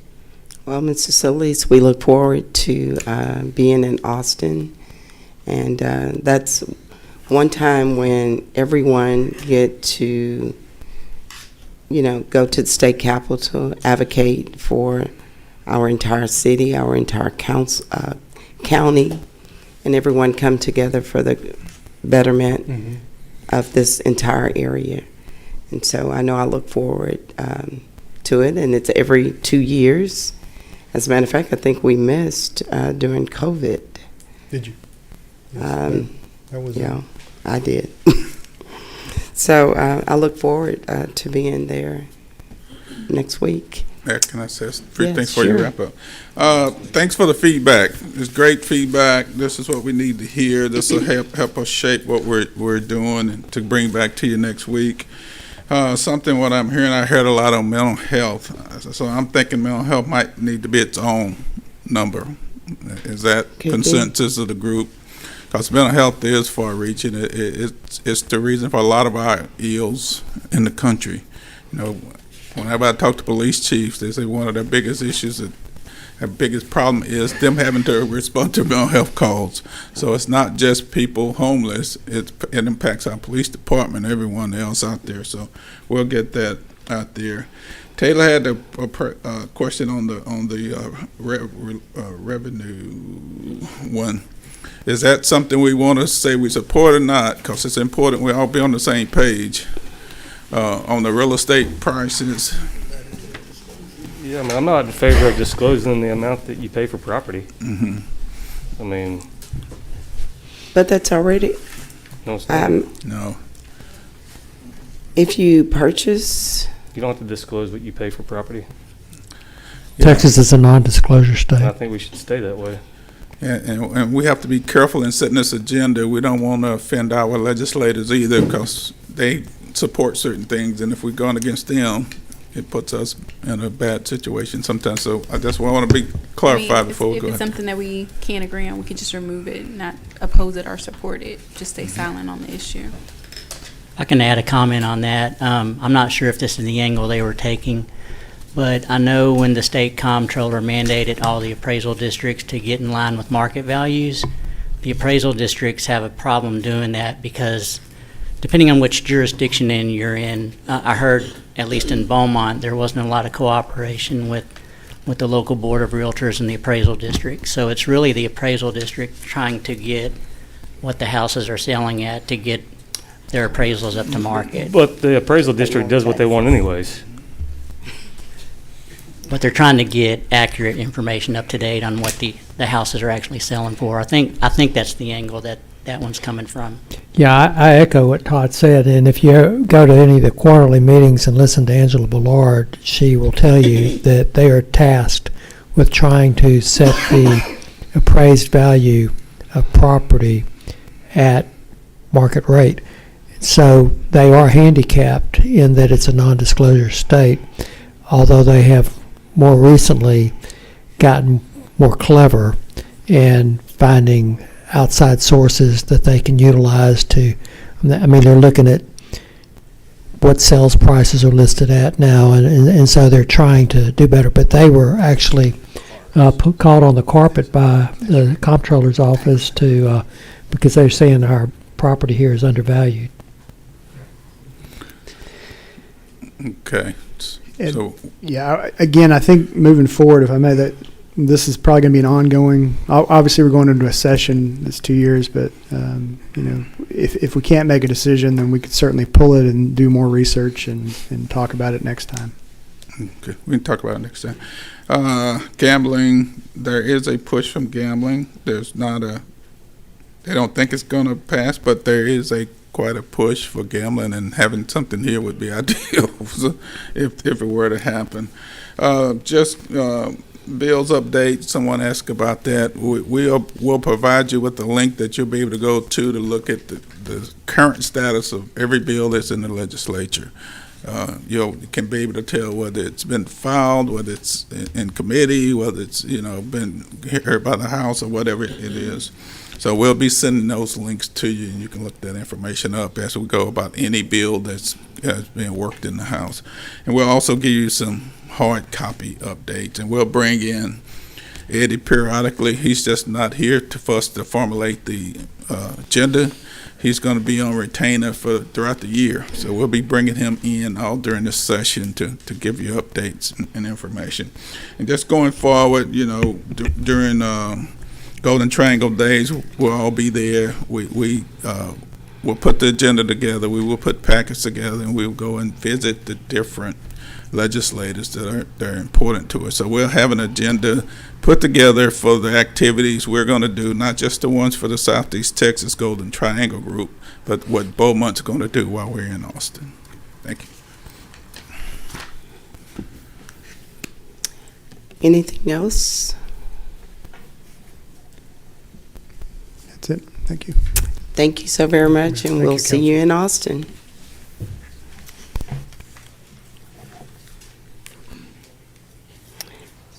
So that concludes that work session. We're going to go into our next work session.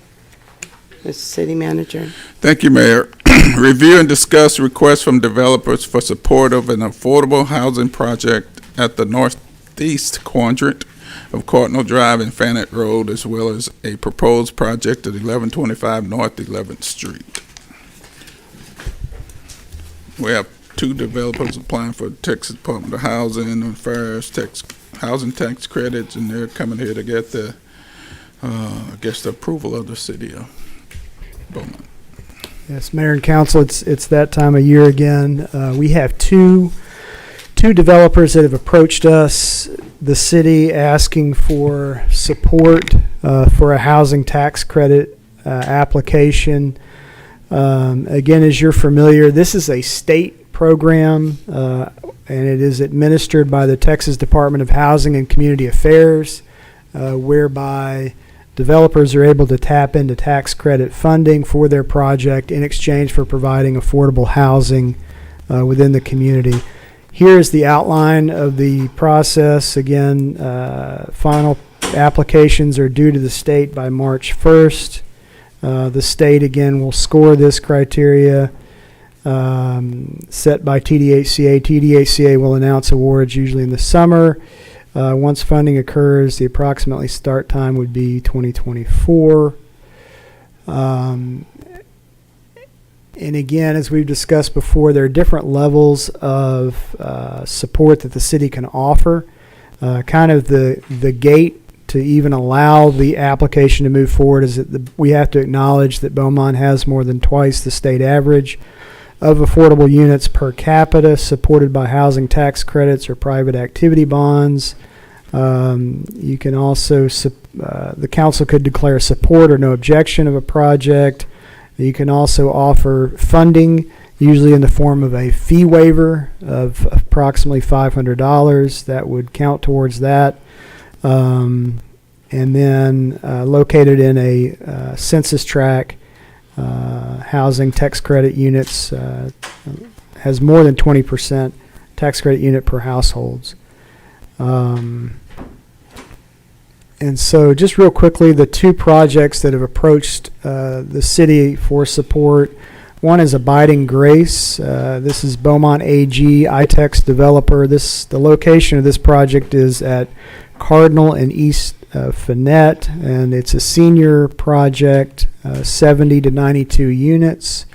This is a location, you'll notice to the north is a tax credit project, is also to the northeast is a tax credit project, Grace Lake. So this is in the quadrant of Cardinal and Fannet. This is an elevation showing what the project would look like. This is a site plan of the proposed project. And the second project is Trinity Housing. This is at 1125 North 11th Street. I believe this is the old Castle Motel location that the city demolished several years ago. This is a senior project of 72 units. Here is the site on 11th Street. This is a site plan showing the layout of the project. And so again, the guidance that we need from council is to identify which, if any, projects to bring forward for consideration at a future meeting, which would be next week, and at what level of support for each. And so I believe they are here today. We have a representative from Abiding Grace as well as Trinity Crossing. So just again, if you have any specific questions about the projects, they should be here to answer. And again, staff just needs some direction from council as to which, if either, the two projects to support. Councilmember Samuel and then Councilmember Neal. Councilmember Neal. Thank you, Mayor. I guess my question is, and it seems like this question comes up every time we address this, but do we have a big need for more housing? So we don't track that. We don't buy that kind of information. We would have to purchase it. But I would ask that the developers provide some insight into that, because as part of their application process, the state does require a market demand study. I think one or both of these may have had applications recently, so they should have the market data for this region. One of the concerns we've had is as y'all are aware, we've had several new complexes come online in the Major and Folsom. So my question would be, would those new units be reflected in that demand? But again, that would be a question for the developer.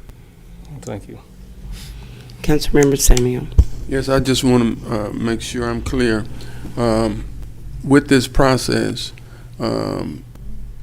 if we support, this doesn't just include Beaumont. This is competition with other regions immediately around us and their projects that there have been applications for. Is that correct? Yes, sir. So, yes. And it really boils down to which of the applications we will select, because by supporting two or more or supporting all, that could impact the ability of them to get, either one of them to get it because of the competition regionally. Is that correct? Yes. So the state is broken up into different districts. Year to year, I think the amount of funding changes. So how many projects get funded just depends. And so, yeah, I mean, certainly, if you supported both, you would obviously spread that across both projects, which may impact their ability to get developed. Right.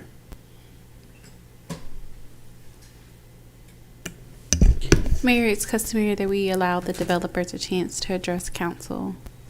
And I think they're both present, correct? Yeah, I believe so. I thought it's very important that we understood that going in, because in the past, there have been some projects that have failed. Our council has agreed, made a decision to support both, and neither one were able to get it. Not saying that would be the situation here, because we don't know who else in this district are making applications, but that's something I think we need to be mindful of as we do the evaluation. Thank you. So we can hear from the developer. If you'll please come forward. I'll go ahead and I'll go ahead and start with Abiding Grace. Sure.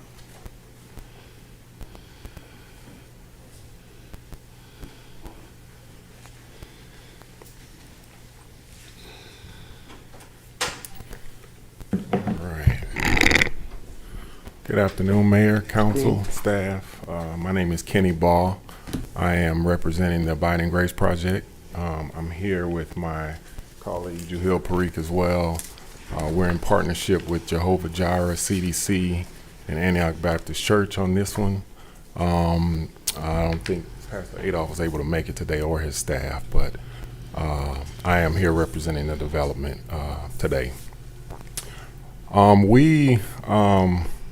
This project may actually sound fairly familiar. We were before you last year with the same project.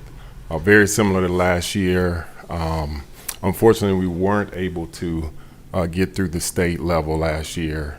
We had a project in Pinehurst that came in the last hour and beat us at the state level. So we are back this year asking for your support again on this project. We feel like we do have a competitive application. I do not believe there's anyone else at this juncture who would compete with us aside from the developer that is here for this particular city today. Abiding Grace, again, is located at Cardinal and Fournette, 8-acre site, same site that we presented last year, just west of Antioch Missionary Baptist Church, just south of the two projects that we developed previously in collaboration with the church and his group. This will be a single building. Actually, those site plans are not the most accurate and up-to-date. We have changed them slightly over the last week or so in working with our architect. So this would be a single building for seniors, elevator served, approximately 70 units. We're still trying to nail down our unit count right now. But it'll be approximately 70 units of 1 and 2 bedroom units, about 70% ones, about 30% 2 bedrooms. That's kind of the need that we're seeing in the area. It's the need that we're seeing in some of the other projects that we have that are senior related as well. With that, the project amenities, basically you would pull up to a porte-cochere where residents would enter the building. First floor would have all of our common area amenities, the leasing office, gym facility, community room, warming kitchen, study, lounge, laundry facility would be right there on the first floor for the residents. They would have access to a pool area just behind the community building, as well as the mail room situated right there on the first floor. They would go up into their units. This would be a 3-story facility. The unit amenities would be wood floor, wood cabinets, granite countertops, very nice fixtures. The energy, water sense, faucets, appliances would be energy efficient. We would also actually be providing balconies for those residents as well. So it would come together a very, I wouldn't say Class A, but very close to Class A development, similar to our other projects there just to the north of the site. We really feel like there is a good demand for the site. I know the market was one of the things that was mentioned before. On those other two projects that we do own, Place of Grace is just to the north. That is another senior facility. We have a waiting list of about 50 residents there at Place of Grace. At the other property, which is Grace Lake, which is actually a family deal, we have about 200 people on the wait list there. Just down College at our property retreat right there at 6005 College, we have about a wait list of about 40 over there, and that's a senior deal. So we do feel like there is tremendous demand at this site. We do feel like we will be able to lease it up as soon as we put it on the ground. Again, we're partnering with Antioch. They have a number of church members who live in these other two facilities and are wanting, to reside at this other property as well. So feel pretty confident about getting it built, getting it leased up, and that there will be adequate demand as soon as we complete construction. So with that, we come today asking you all for y'all's continued support. We thank you for graciously supporting this project last year, and we just ask that you continue to support it so that we can move it through the state level and go ahead and get the award this year and complete the construction and get it leased up. So with that, if you all have any questions, I'm here to answer. I have a question. You said right now you have a waiting list of 200 at Place of Grace, 200 at Grace Lake. Grace Lake. Right. And then you have 40 on College Street. 40 on College Street, and then I have about 30 at the senior facility Place of Grace, just north of the site. Wow. So that's So- 270, and you're only building 72 units. Right. Well, 70 to 90 units. 70. It'll end up being closer to 70, but some of the financing feasibility we've done most recently is looking to be closer to about 70 units on this one. Just unfortunately, we can't build many more based on the amount of tax credits that are available and some constraints around construction and just the financing that's there. And I am aware that there is a waiting list in the area because of several reasons. I mean, we had a lot of people to lose houses from the last storm, and so I know that people are looking for housing, and it's very, very hard to find housing. And this will all be senior housing, correct? Yes, yes. 2 bedrooms, 1 and 2s. 1 and 2s? Yes. Okay. Any other questions or comments? Mayor Pro Tem? You say you lost out at the last minute to a place out in Pinehurst. You know, what was the difference between you and them? So last year, actually, when we went into the application process, that particular development didn't submit a pre-application at all. So both our project and the other project that was competing in the city were not aware of that other project coming into the process. That project came into the process at full application and was able to slightly, to edge us out in points. So we just weren't aware of it, and Pinehurst is, I don't even know. I mean, it competes in the urban allowance right there, obviously next to Orange. An extension, but we just weren't aware of that application.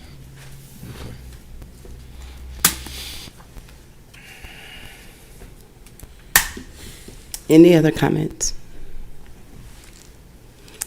Thank you so very much. We appreciate you. Thank you.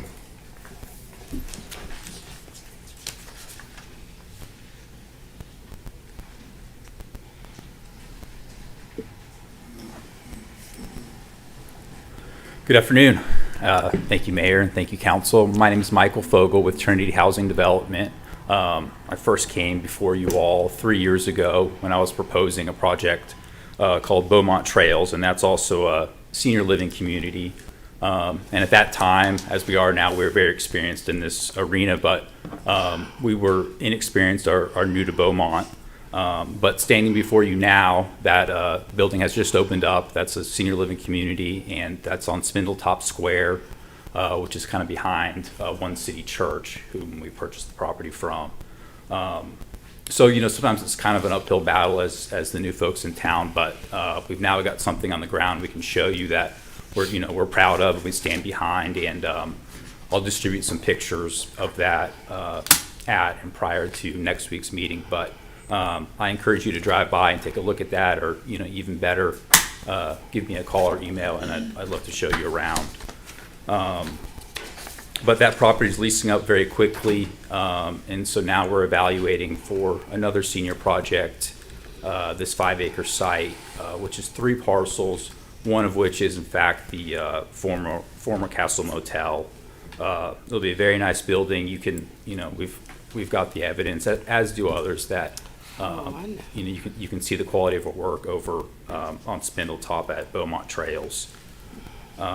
This property, it's zoned general commercial multifamily development, so the zoning's in place. It's on North 11th Street, so the infrastructure's there as well.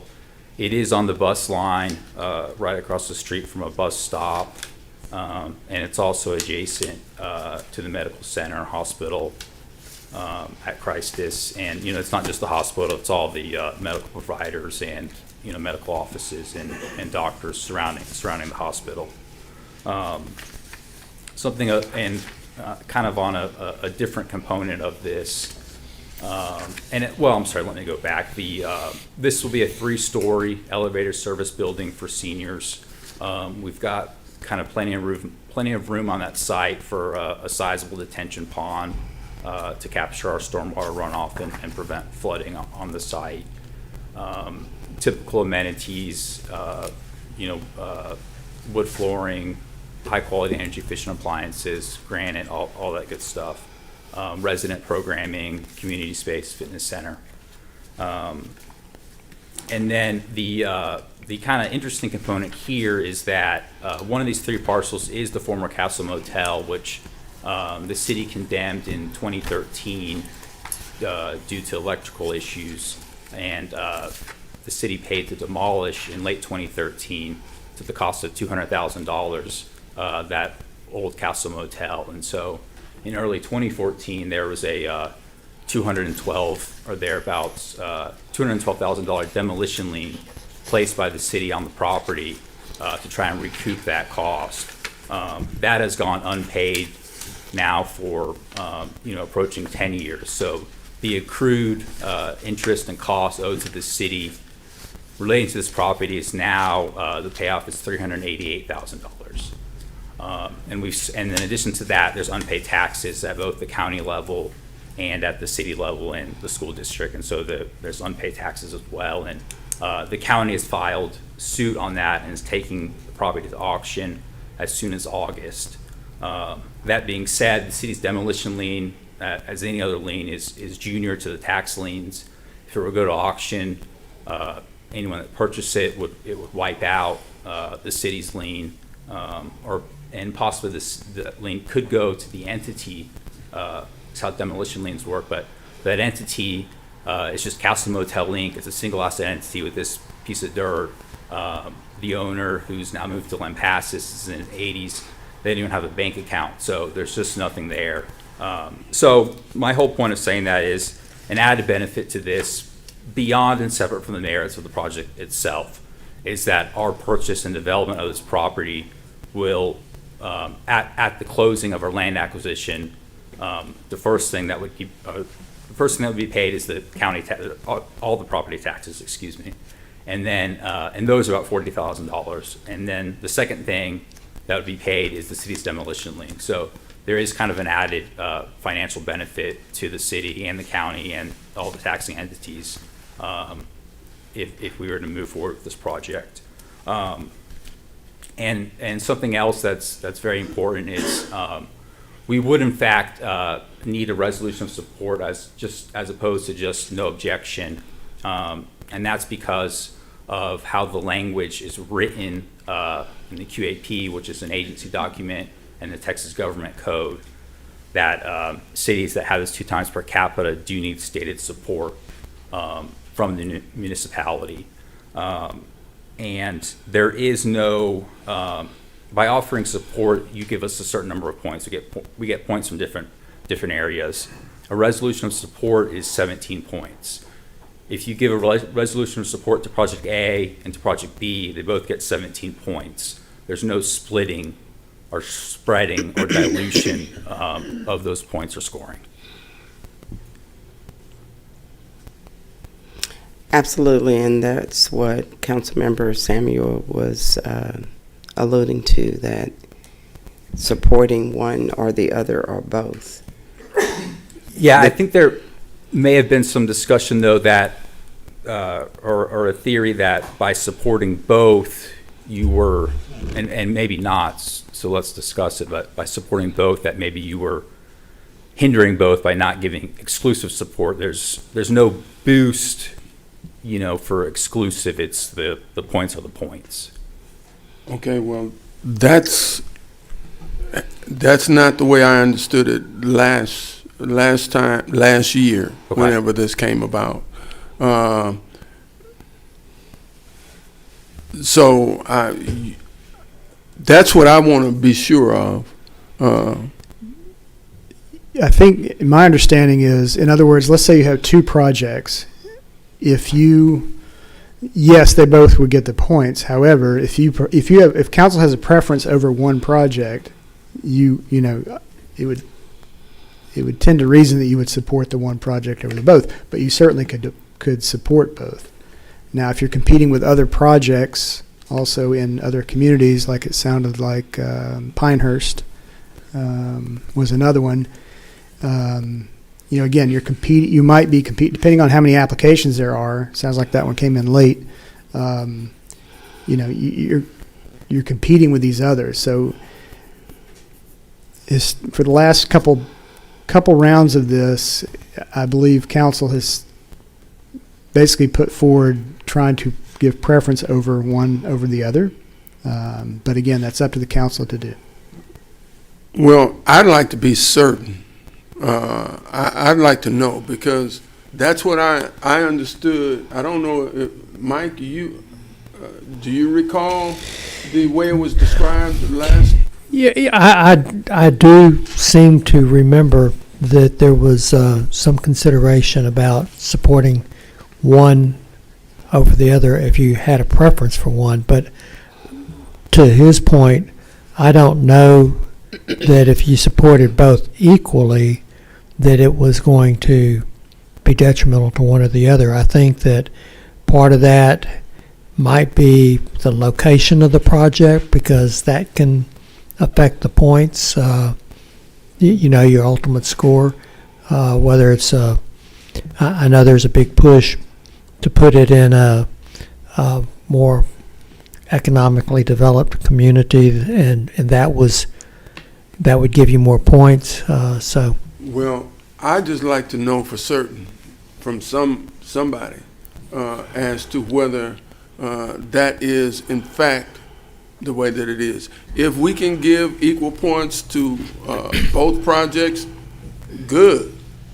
But my concern is the way the point system is, because it was my understanding that equal points, that wasn't the way that it was. So we don't assess points. The letter of support or resolution of support gives them points, and I think it's a set point base if they get points. But I know we don't set the points. That's what I'm saying. So like if we did a letter of support for one and did no objection to the other, their point system would automatically be different. But the only way to show equal support would be to do equal resolutions of support for both. But like Boone, Assistant City Manager Boone was stating, that if council had a preference, they could do a letter of support for one and do no objection to the other. So you're saying that, say they got the maximum points that they could receive if we supported, it's 14 points. Mm-hmm. But if we supported one and had no opposition to the other, one would get 14 points and the other would get less points. One would get 17 and one would get 14. But the way the Texas Government Code and the TDHCA rules are written in the city of Beaumont, at least, where they have this 2 times per capita requirement, the language actually states that projects in these municipalities need support. It doesn't say no objection. Which I'm kind of raising I'm raising a separate but related issue by saying that. If we had no objection, that would not help the project. The only way we could help the project is by giving support to the project, which would be the 14 or the 17 points. 17, but. So both projects would get 17 points if we supported both. Correct. And yes, in this case, it's a threshold item because of the 2 times per capita, so you need that support. There is a 1 point item as far as the de minimis funding request of $500.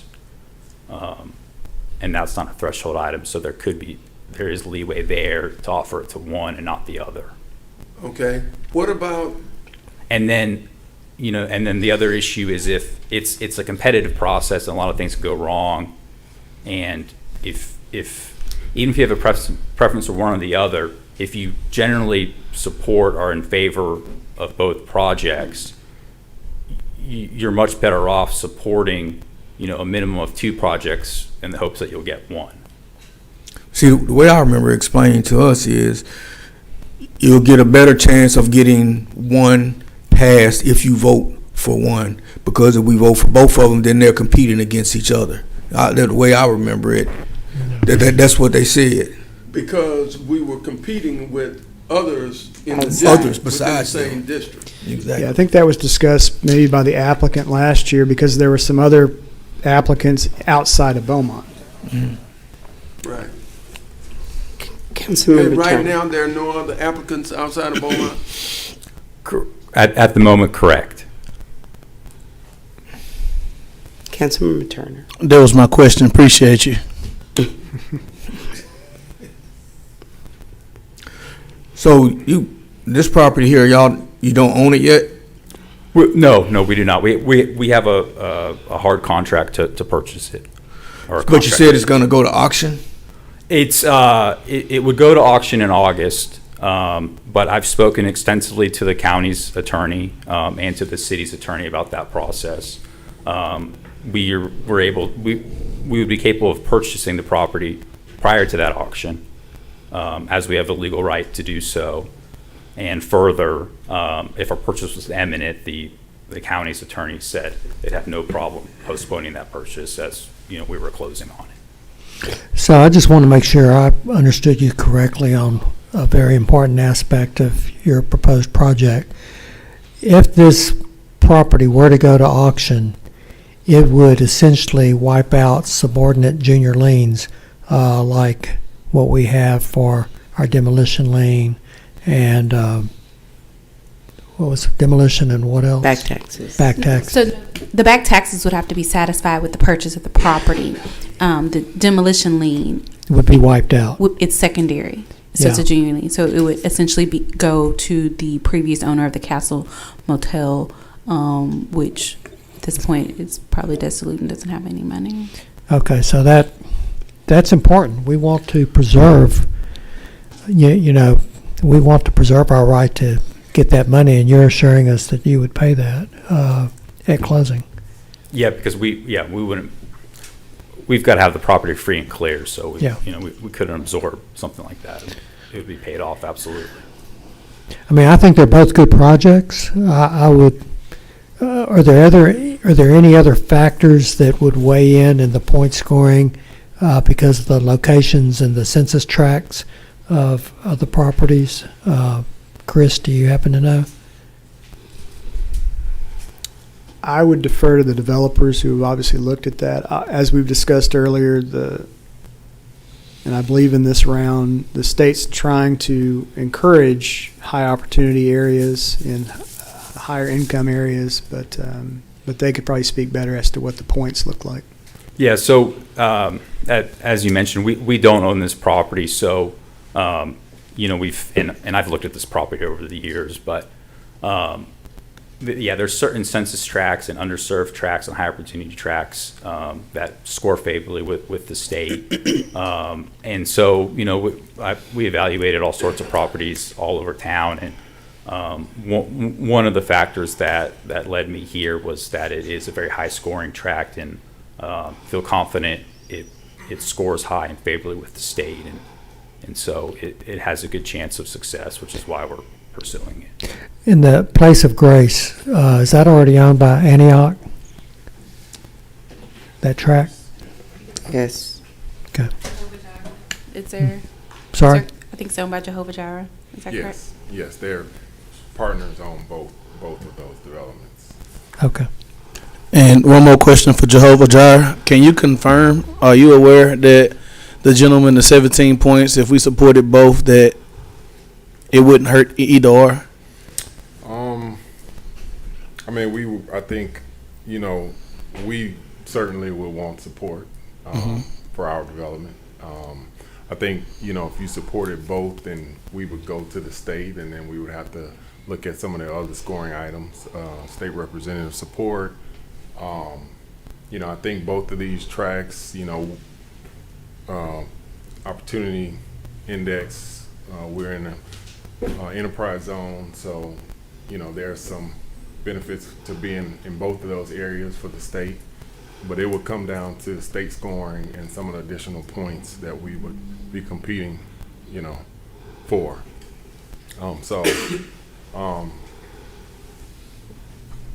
You know, we would certainly like exclusive support. I'll just say that. I don't know how it would shake out at the state level, but that's what we would be asking for. Appreciate the transparency. Of course, either project would like exclusive support, but I guess the question was, it's not going to hurt you to not get exclusive support in terms of number of points. It's not going to detract from that, is it? Okay.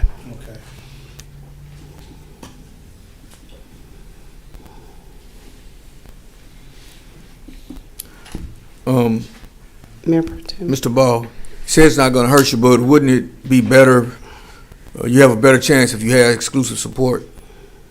Certainly, yes. Okay. Yeah. Just want to make that clear.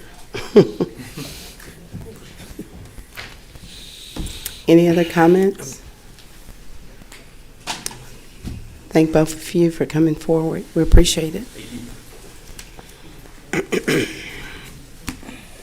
City Manager, Mr. Boone.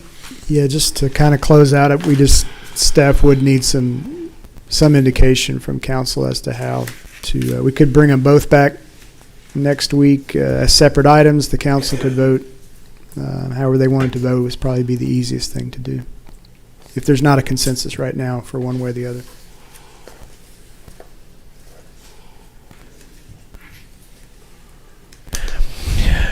I got to tell you, I like what Jehovah Jireh is doing out there. I know that they're going to continue to do great things out there. They have completely redeveloped that whole portion of Pear Arch. It's amazing. It would be sad to think of what that might look like if your church and community organizations were not out there. However, y'all are going to be there. That $380,000 is going to go away. So that weighs heavily on me because I don't want to just give up that money when it could come back to the city. Excuse me, sorry. So is that in your ward, Councilman Neal? Have you had any community comment about this proposed senior project being put on the location of the old Castle Motel? Because truthfully, it looks kind of blighted over there right now, and this would certainly enhance that. No, but in all fairness, this is pretty new information. Yeah, but you're not gonna have much time to get citizen input on that. I kind of know where I'm at. I don't think, I agree with what Mike said. Antioch, that group, they've done a lot for that neighborhood as far as developing them. And I wouldn't want to seem as basically like we're punishing them because the other property has a lien on it. It has nothing to do with them. And it's needed over there. You know, they said they got a waiting list of 270 folks, and that's needed already. So I wouldn't want to, that can't come into, you know, you can't not give it to them because there's a lien on this property that we might get back, but it's property that they don't own, and they still got to go to auction, and they got a lot of stuff tied up in that.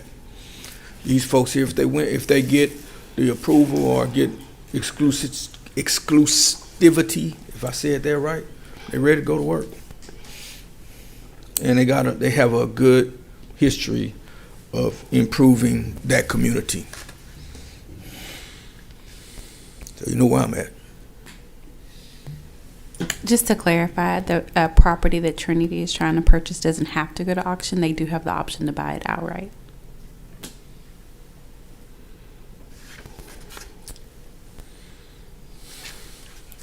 Well, the But, main, but Sheree, they wouldn't do that if they didn't think they would be able to get the points necessary to do the project.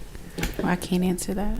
Hmm? I can't answer that for them. I just know that I just wanted to clarify they do have the option to purchase it outright, and in our conversations that was their plan. I'll just speak briefly. We would purchase outright. We would not let it go to auction. We would just Even if you purchase it. didn't have exclusivity on the point scoring? So we're not asking for exclusivity. We would, if the project were to be eminently or foreseeably awarded tax credits by TDHCA, which we would know definitively in July, we would purchase the property. And I guess part of what I'm saying is we wouldn't go purchase the property at auction or wait for it to go to auction. We would purchase it prior to any auction. Let me put this another way. So if the council was to support Place of Grace in such a manner that they would be certainly awarded more points than you, would you still be inclined to purchase that property? The short answer is no. If both projects were supported and then we were successful at the state, we would purchase the property. Yeah, okay. If you killed us by only offering exclusive support to Place of Grace, our deal would be dead. And Right. Your we deal would be move on. dead, so there'd be no reason for you to purchase that property, so it would go to auction, and then who knows what would happen to that property. But we know one thing, our junior lien would be wiped out.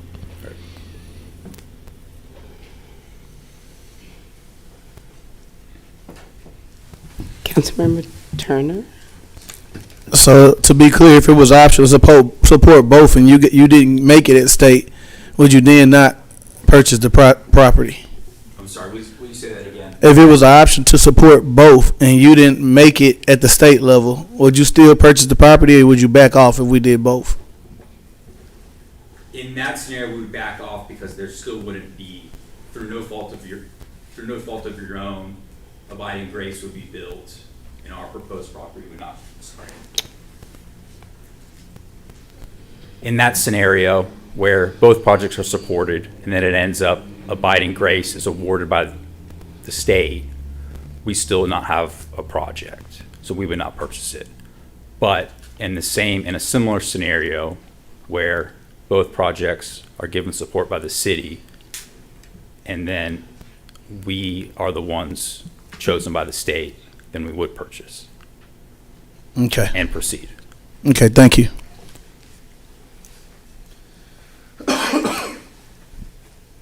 So at this point, do we have a consensus, or do we need to bring it back? I think we what's bring pr- it back each with the option of choosing one of the, or both. Yeah, we'll just put both back on the agenda, and the council can make a motion to support either or, neither or both. Okay. Thank you. So at this time,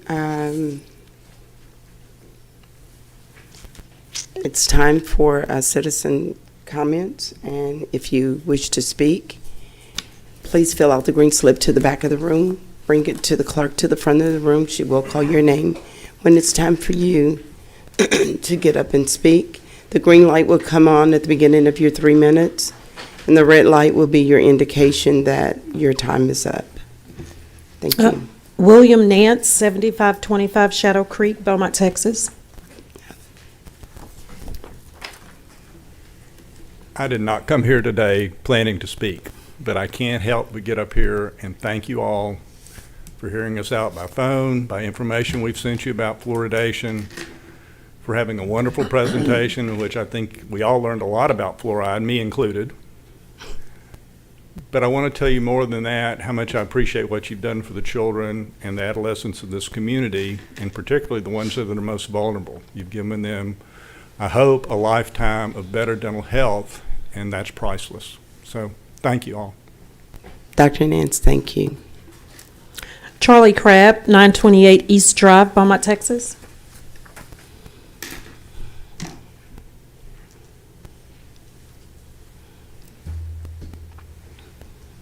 Hello, Mayor, Council. I gotta use up my time before I get. No, your time hasn't started. Oh, good. Well, this session has really been informative. Y'all have overwhelmed me with a lot of information, but I'd like to go back to recycling. I'd like to see Beaumont be creative and do something about recycling, about maybe putting dumpsters back on the grocery store lots as possible, even put the small dumpsters in Rogers Park with the rubber tops, so they won't have that heavy top for families to deal with. Anyway, we need to do something about recycling because we're creating a lot of trash. Let's see. Oh, yeah, another one was the lead water lines. That's very interesting as health-wise. I would think that we could contact a medical establishment and see if they have children or individuals contacting lead poisoning. I was involved in a lead situation years ago at a house where a child had contacted lead in its body. He was sick, and they discovered lead, so they come out and checked the house. They checked the water. They checked the paint. They checked the outside soil, and nothing was discovered at the house. But again, you could contact the plumbers, see how many plumbers have replaced lead water lines. In my years of dealing with houses built before 1950, all I encountered was the corroded galvanized pipe. And if we'd have found some lead pipe, that would have sure gone to the recycler and been sold. But let's see. Oh, and I thank you, Mayor, for making that statement about windstorm, that we need to, the Gulf Coast needs to be reevaluated and not put the whole situation on the property owners of the Gulf Coast, because even though they're in direct hit, because they are supporting the employment of all the petrochemicals. And going back to the plumbing code that was, thank you very much, and y'all have a nice weekend. Well, you stopped on the dime. Thank you. Kenneth Earls, 1265 Condon, Beaumont, Texas.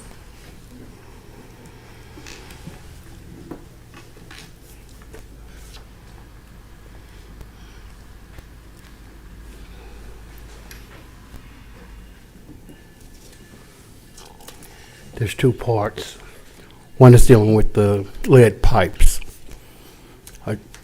I heard that the city is proposing the line from the water meter back, and it's up to the responsibility of the homeowners. I would much rather you pay, me personally, pay $10 more or $20 more, that we secure the house. Because when you talk about young kids getting lead poisoning, we have cities right now, Flint, we have Jackson, and in numerous other cities that have the same problem. If Beaumont has this, and I think I heard you say that it was 800 homes, how many was it? Okay. Well, it was approximately a large number of homes that potentially could have lead in it.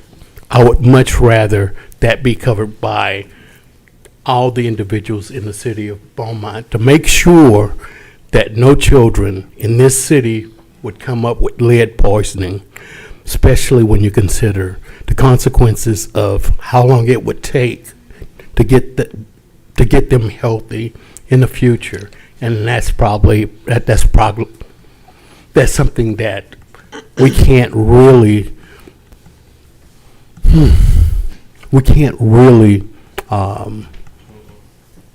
think that we can settle.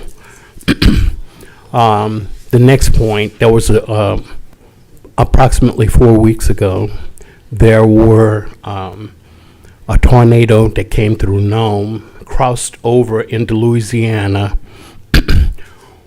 We have cell phones. I heard that we have cell phones, and that's what we use. But me living in the Metroplex, where we have those sirens that go off that will wake you in the middle of the night, that's the much safer way of making sure people are covered.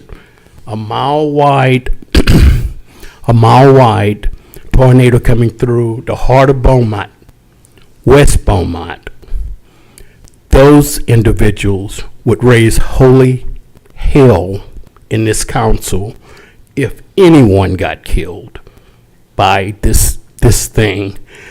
They would ask you the question, why did you not have those alarms?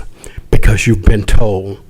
So I would suggest that you start talking to the state and the federal government about getting those things implemented. And that's basically what I have to say today. Thank you, Mr. Earls. Addie Allen, 9695 Gross, Beaumont, Texas. It's really funny. I was asked if I had something else to say. I always have something to say, but thank you, council, for what you do on a daily basis. But bottom line is, I live in the wine glass community, and I heard that you had done the ditching, and you did because you affected my flower bed. But nevertheless, you know, the water does not flow. We don't have curbs, and I would like to see the city be aggressive in, if you're gonna dig, let's let the water flow. Because bottom line, everybody's driveway is on a different level. When and why haven't we done that? The other thing that I wanted to ask you kindly, council, when you make motions, I'm sitting up here and I hear "I so move," and then the motion is carried. Well, if I look at the video, I don't know what you so moved. So if you could kindly carry that motion through saying, "I move that," whatever it is, it would certainly help citizens like myself, and I'm sure others. So today, I don't know what the motion was if I don't read it on the notes. So if that could be kindly taken into consideration, it would be appreciated. The other thing is, I'm within the 30,000 of R1.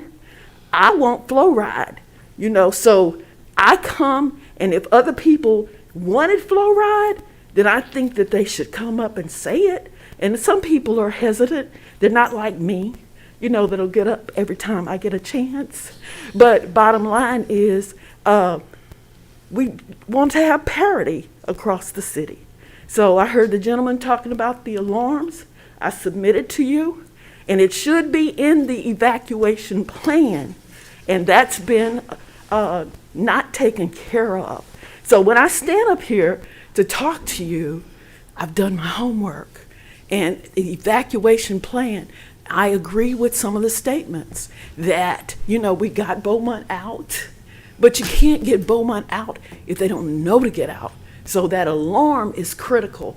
And I have personally called the alarm companies, and they're willing and they're able. And they've said that we don't have it. Lamar has one, I think, and maybe one of the chemical companies. But let's protect our citizens. And I know you care about us, because you're sitting up there and you don't get paid, not very much, if any. So I know that you're doing this from your heart. And I know this councilman knows I'm talking about him, but over Saturday, there was some planes flying over my house at 2 o'clock in the morning. What's going on? Okay? Thank you for your service, and thank you for your listening ear. I'd still like to take you flying, Miss Addie. Thank you. Reverend Lewis Hawthorne, 2190 East Lucas, Beaumont, Texas.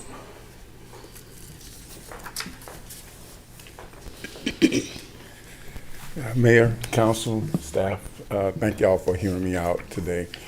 My name is Lewis Hawthorne. I'm the pastor of a church we organized about a year and a half ago, Fountain of Living Waters Missionary Baptist Church. We have recently acquired a facility, a church that was vacant for about 2 or 3 years in the north end of Beaumont on December 28th. Property has 3 buildings. It's a challenge because it has been vacant, and you know, we come with a vision of revitalizing and doing what we can to restore the north end. Property sits on 7 acres of land, and we formulating a plan to do some great things with that. But as it stands right now, that's in the future. But we're trying to get everything together with what's already there. We have a vision of utilizing one of our buildings that are currently on the property to restore it and to use it as, and I heard this in the session today, a vehicle to help house homeless, in particular veterans. There is a great opportunity to house 3 to 5 to maybe even 7 if we just restore it. But we're challenged to do that. We're a newly organized church, and we are limited in funding. Friday, I heard about a program that the city offers by way of a reimbursement grant. And since Friday, I've been trying to get all of the things that I need to comply and be in compliance with this. And I got it completed, and I got up here about 3 o'clock. Unfortunately, the deadline was at 2 o'clock. And I was kind of disheartened. So I didn't know what to do, stood around, went to the parking lot, and some said, the city council meeting is going on in there. So I just came and to ask the council to allow us to submit the application. I know it says no exceptions.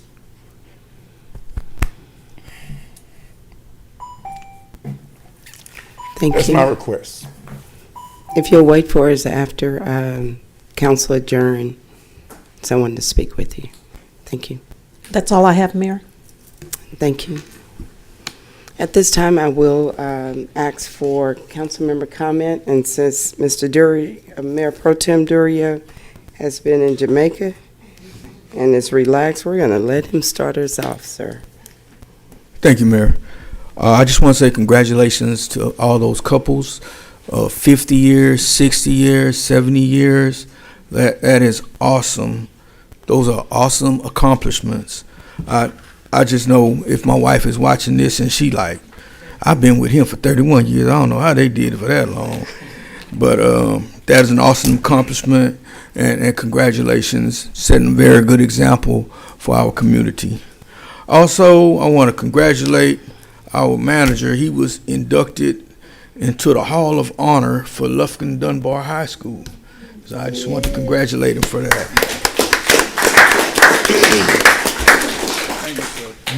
And also, I want to thank all the dentists, but especially, she's gone now, Dr. Triska. I said, I recognize that name, and then I recognize that lady. And then she said, root canal. And I said, oh, yeah, I remember her. and she's done a couple of root canals for me. And I thank all of the dentists for coming and for speaking up.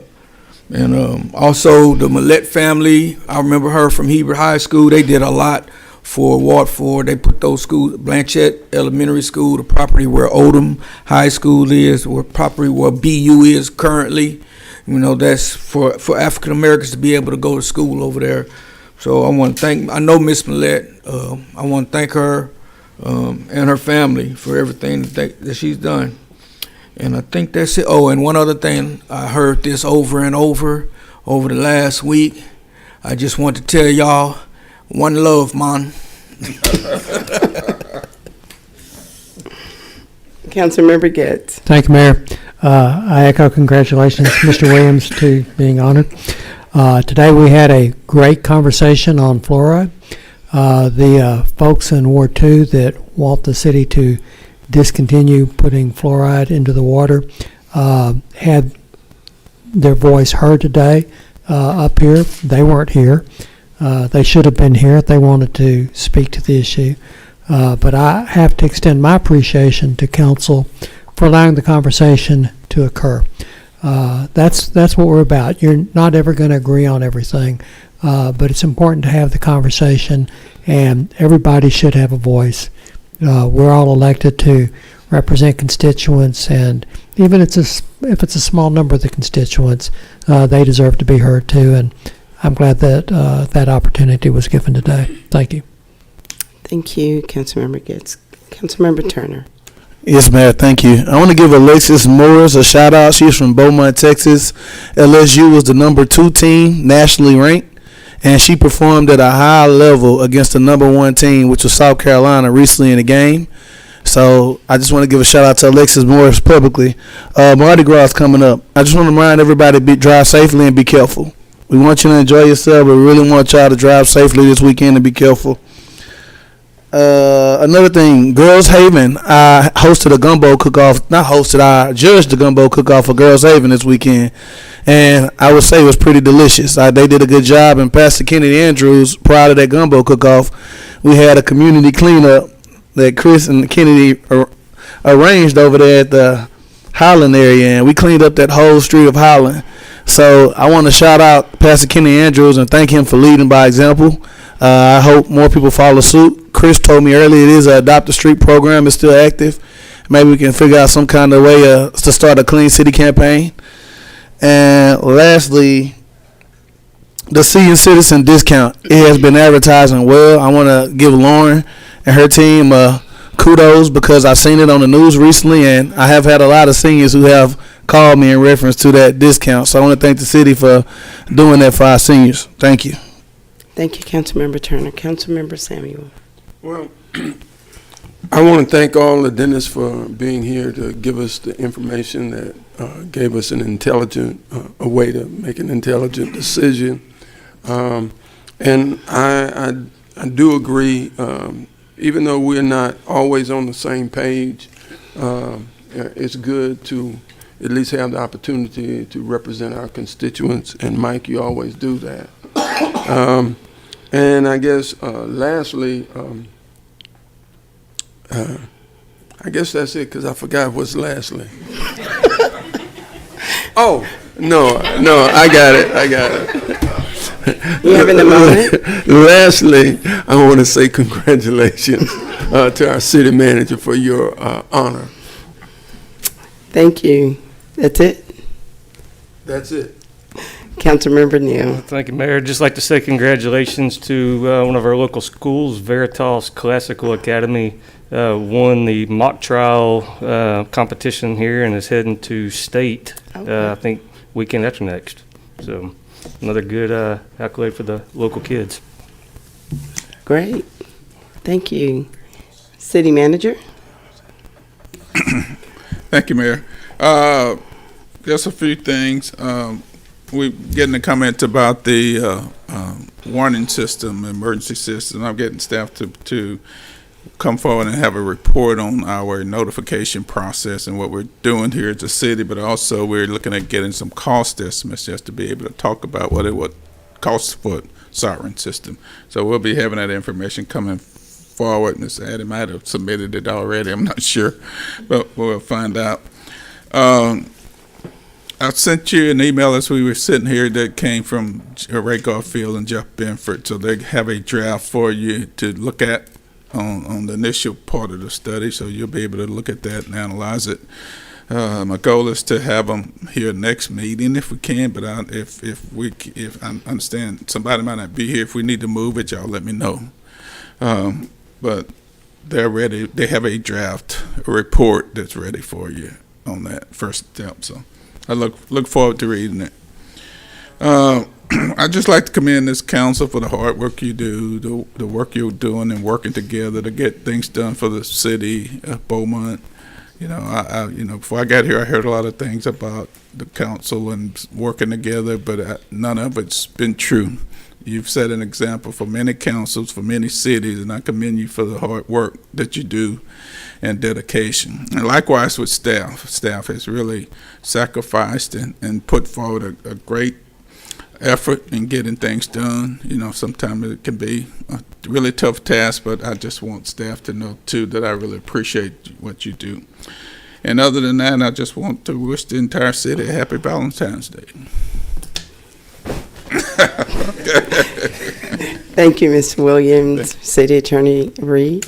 Yes, ma'am. Happy Love Day to everyone, and congratulations to our city manager, and happy anniversary to my parents. And that'll do it for me. Thank you. Mr. Boone? Mr. Barkoviak? Ms. Semino? And Ms. Broussard? Congratulations, Mr. Williams. You're welcome. Thank you. So it's down to me. I would like to give condolences to our former mayor, David Moore, who lost his mother on this past weekend, and to the family of Kevin Bell. I send condolences.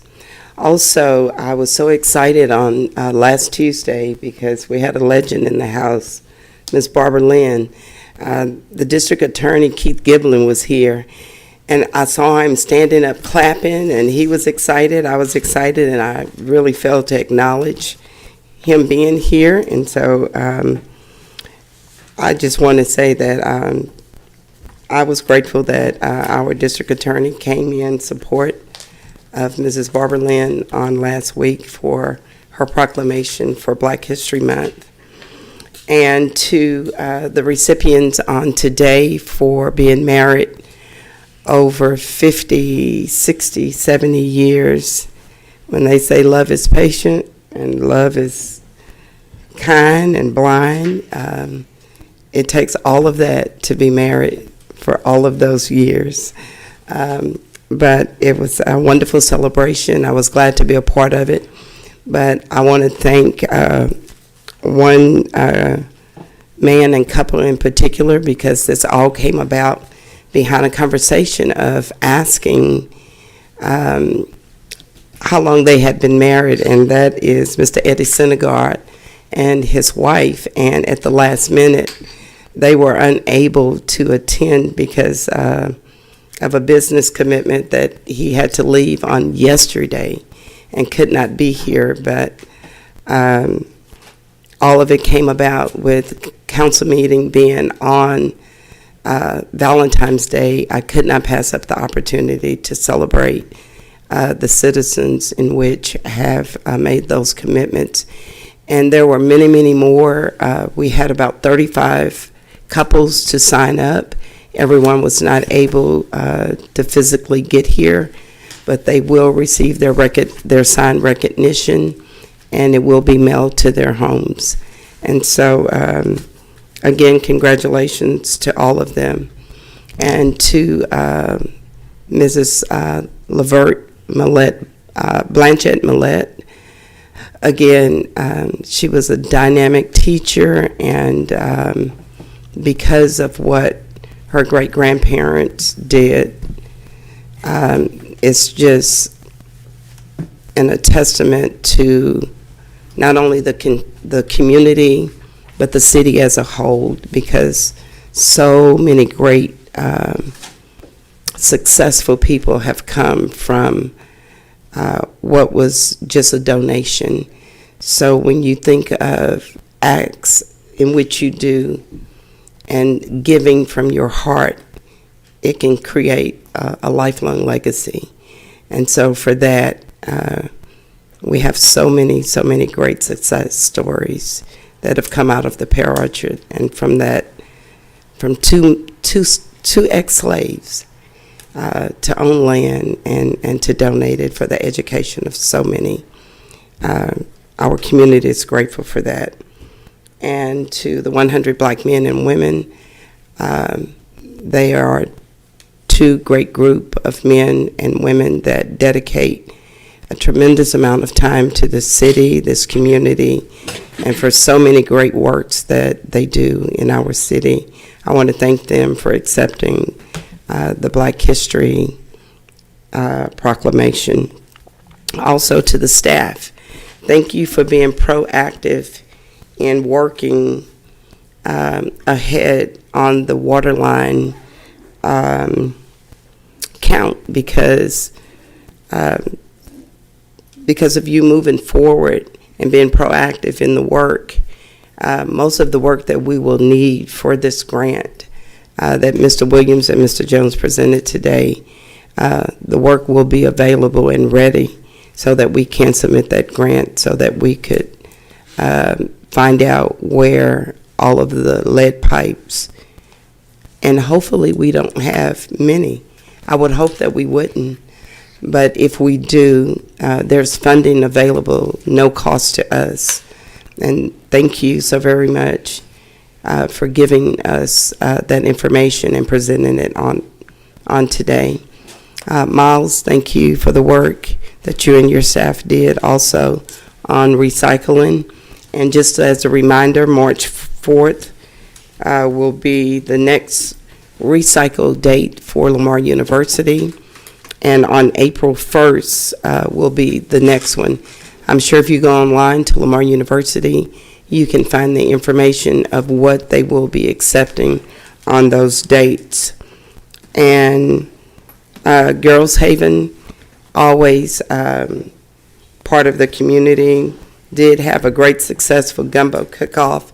I hate I missed it. I was supposed to be a judge, but I had a prior commitment. By the time I got back to town, it was over with. And Councilmember Turner was texting me, and I was in my event. I said, let me check. I said, I'm not sure, but thank you for being a judge, and usually the gumbo is very, very good. Also, congratulations, Alexis Morris. I watched that game. That was a great game. And so anytime we have somebody from home, we have to give them their kudos for representing our city. And also, Mr. Williams, congratulations on being honored in the Hall of Honor in Lufkin. And of course, we had a very, very long discussion with all of the dentists, the fluoride. I think we know more than we probably thought we would learn today on fluoride. But it was a very, very healthy exchange and discussion on today. And there were times those discussions didn't go too well, but it was a very, very nice exchange today. And the wonderful beauty of it is that when you can see one side of town being affected, that you don't want to disenfranchise another side of town. And so for that, I think we've come to a conclusion that we've agreed to disagree. Very, very healthy. And so with all of that said, happy Valentine's Day to each of you. Go out and spread the love, and thank you for coming, and we will recess. Adjourn. No.